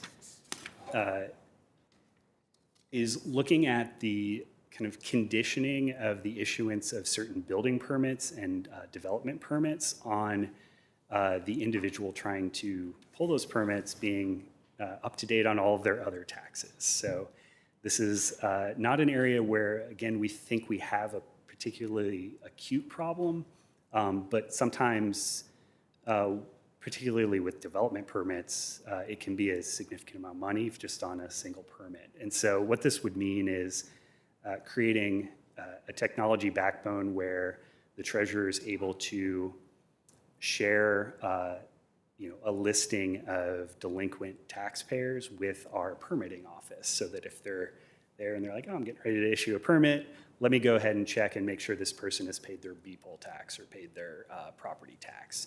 And if they haven't, a little bit of a pause, send them downstairs, or upstairs, and ask them to pay their taxes. So with that, I will open it up for questions. Thank you. Colleagues, this is actually an area where we could have a very long conversation, but we are a little bit over time, and this was not initially part of this part of the work session. Are there any questions? Mr. Spain? No, I'll yield to my friend Susan first. Oh, You have more time. I have more time. Yeah, let me pull this up here. Just want to go to slide, well, really, just let me talk about the positions, the increased auditors for the business tax and transit occupancy tax compliance. I'm curious to know about this. What is the projected impact on this? Do we have some numbers? First and foremost, what is the projected impact when it comes from a revenue or aspect? Any projections? The FY26 budget includes a relatively small adjustment to our business tax, or our B-poll and TOT tax revenue. I wonder if Emily has, I should have written that down. I wrote all the parking ones down. I want to say it's in the neighborhood of a net increase of about $200,000 this year. We believe that number will continue to go up as that program stabilizes and grows. It does take some time to ramp up, though. But there's a modest increase above the cost of the additional positions in this 26 budget. Yeah. And I guess, well, thank you for that. Parking enforcement technology, can you talk in any specifics about this technological advancement and being implemented perhaps down the road, any similar programs? I guess where I'll be concerned is what type of data are we retrieving? Who's retaining it? And, from an external point of view, how is it being shared? And I'll be very cautious about, this reciprocity and doing things in other jurisdictions without knowing where the data ends up at, right? So can you talk a little bit about that? I will talk at a high level. Sure. I feel like this, getting into the specifics of how long the data is held is probably a good conversation for the police chief when they come. They're the ones who store the data. Right. Well, okay. But in general, the concept, what would the technology look like? It would theoretically be things like replacing our single head meters with multi-space meters, and then at our current multi-space meters, you'd have to switch out the guts of them so that instead of just basically getting a ticket that you put on your windshield, you put in your license plate number and pay. And so then the enforcement vehicles that are driving by, they have LPRs. So they're driving by, they have a connection to what vehicles have paid and for how long, and they're able to just scan the vehicles that are parked in that zone. It checks, have they paid? It's talking to the multimeter and then issuing tickets if they haven't. So that's a little bit of the concept, but how long do you store that data? That's a technical question later on. and outside of questions we'll thank you. deal I with get where you're at. There'll be more questions for me at another time about this. Thanks. I would just add, and I don't know if you've traveled in other cities where this is fairly common or other countries, where the car owner has the responsibility of typing in their license plate number, and then the enforcement becomes much more simple. Right now, our public service aides have to stop, get out of their car, check the license plate, run it back through a database, write a ticket, place it on the windshield. Okay, this would be contactless. I mean, you'll hear about it once we come to you with a proposal, but it's much more efficient, and many cities in the United States have done it. The data security issues are top of mind, and to do what we're talking about here, it's going to be consistent with all the greatest privacy protections we can provide. I think they have something like that in Richmond, so thank you. Yeah, appreciate it. Yeah, and there are different technologies with license plate or with parking space numbers, which is a little bit easier to type in. Ms. Coffey. Yeah, I think one in the medium-term compliance opportunities is the short-term accessory homestays, where we know that there is a lack of compliance from our hosts in the area. And so I would just add that as another opportunity for compliance in the future. And then, just as an update, a lot of this enforcement type content, license plate readers, speed metrics were the topic of hot conversation down in Richmond this year, which I think you all know, some of you all know about. But one of the things that's a hot topic across the river is on the enforcement of tickets issued to drivers of Maryland cars, for example. And I'm wondering, I know that DC recently gained the ability to pursue Maryland drivers with balances. I mean, they have people with more than $200,000 in fines that get racked up.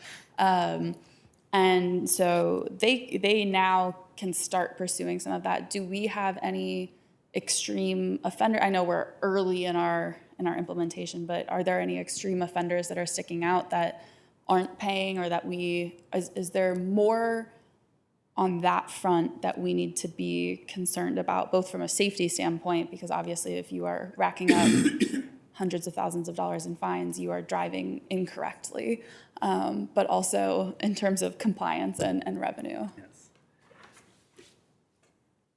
So, yes, thank you for that question. So from our conversations with the treasurer, that does not seem to be an experience that we have in Arlington, at least not to that degree. That seems to be potentially unique to the district. That said, we certainly have delinquent people with delinquent tickets, but it doesn't seem to be that level of extreme kind of anecdotal. Okay. Yeah.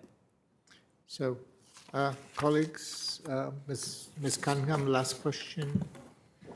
The interjurisdictional agreements with our actual jurisdictional peers, can we put a dollar amount on that? Like, how far behind are we? How have we gotten there? And with an adjoining jurisdiction who has been able to drop their tax rate, and we have to raise ours last year, how does that get sorted out? How can we help? If you're talking about Falls Church specifically? For instance, yeah. Yeah, so I'm in conversations right now with the city manager, and I know that our chair has been in conversations with the mayor there. Those conversations are going very well, but we're going to be on a little bit more of a payment plan. And we have assumed in our proposed budget an increase in payments related to fire service of $500,000, which is associated with the increasing in staffing that we implemented as of the end of '22 for the Kelly Day. So we're a little bit behind. We thought maybe they would just like send us the extra money when we implemented the staffing, but that wasn't part of our agreement. So they've agreed to do that, and we have some additional changes related to that. Those conversations are ongoing, and they're going very well. It's not to the point where we have a lot of challenges, but doing the agreements and getting the agreements on that is somewhat time-consuming. But I have a commitment from the city manager for that additional $500,000. There's more to come, but that will be part of ongoing conversations. And I guess we've been on a journey on our own fees and noticing that we forgot to raise them for a while, or we didn't go back and look at them. Are there ways, and I think the DS team was great about getting to full cost recovery and making sure we have a inflation-adjusted plan for their fees. Is there something equivalent to that with our jurisdictional partners to make sure we don't fall behind, which I understand could be a burden for them from a budgeting perspective? I'm going to add a little bit of that. Michael might want to add. I think the actual challenge with our jurisdictional partners is the actual underlying agreements. And there will be an opportunity, I'm looking at you, Ms. Coffey, to go to the General Assembly to get some additional authorities that will, right now, there's a lot of, I think, steps that have to take place, not on the technology side, but getting agreements. The General Assembly could make things a lot easier for us in doing some sort of basic things, but we haven't yet spent the time, and I don't know if you want to talk a little bit about that. This is, as I said to Michael, this was not a just one-year task force, it's a 5-year task force. How long is the commissioner's term? 4 years? It's a 4-year task force. I don't think I have anything to add right now. Yeah. Okay.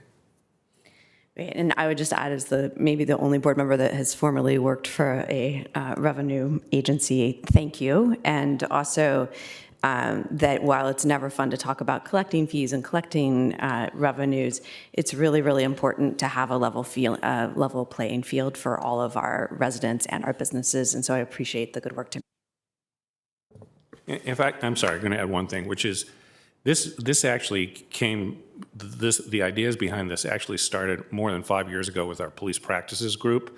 When we were talking about how we do enforcement, there's a big tension here. To the extent we rely on automation more, that is actually a positive thing. And that was one of the recommendations, because we sometimes have bias in the way we approach how we do some of our policing. It's not intentional, but relying on technology is a good thing.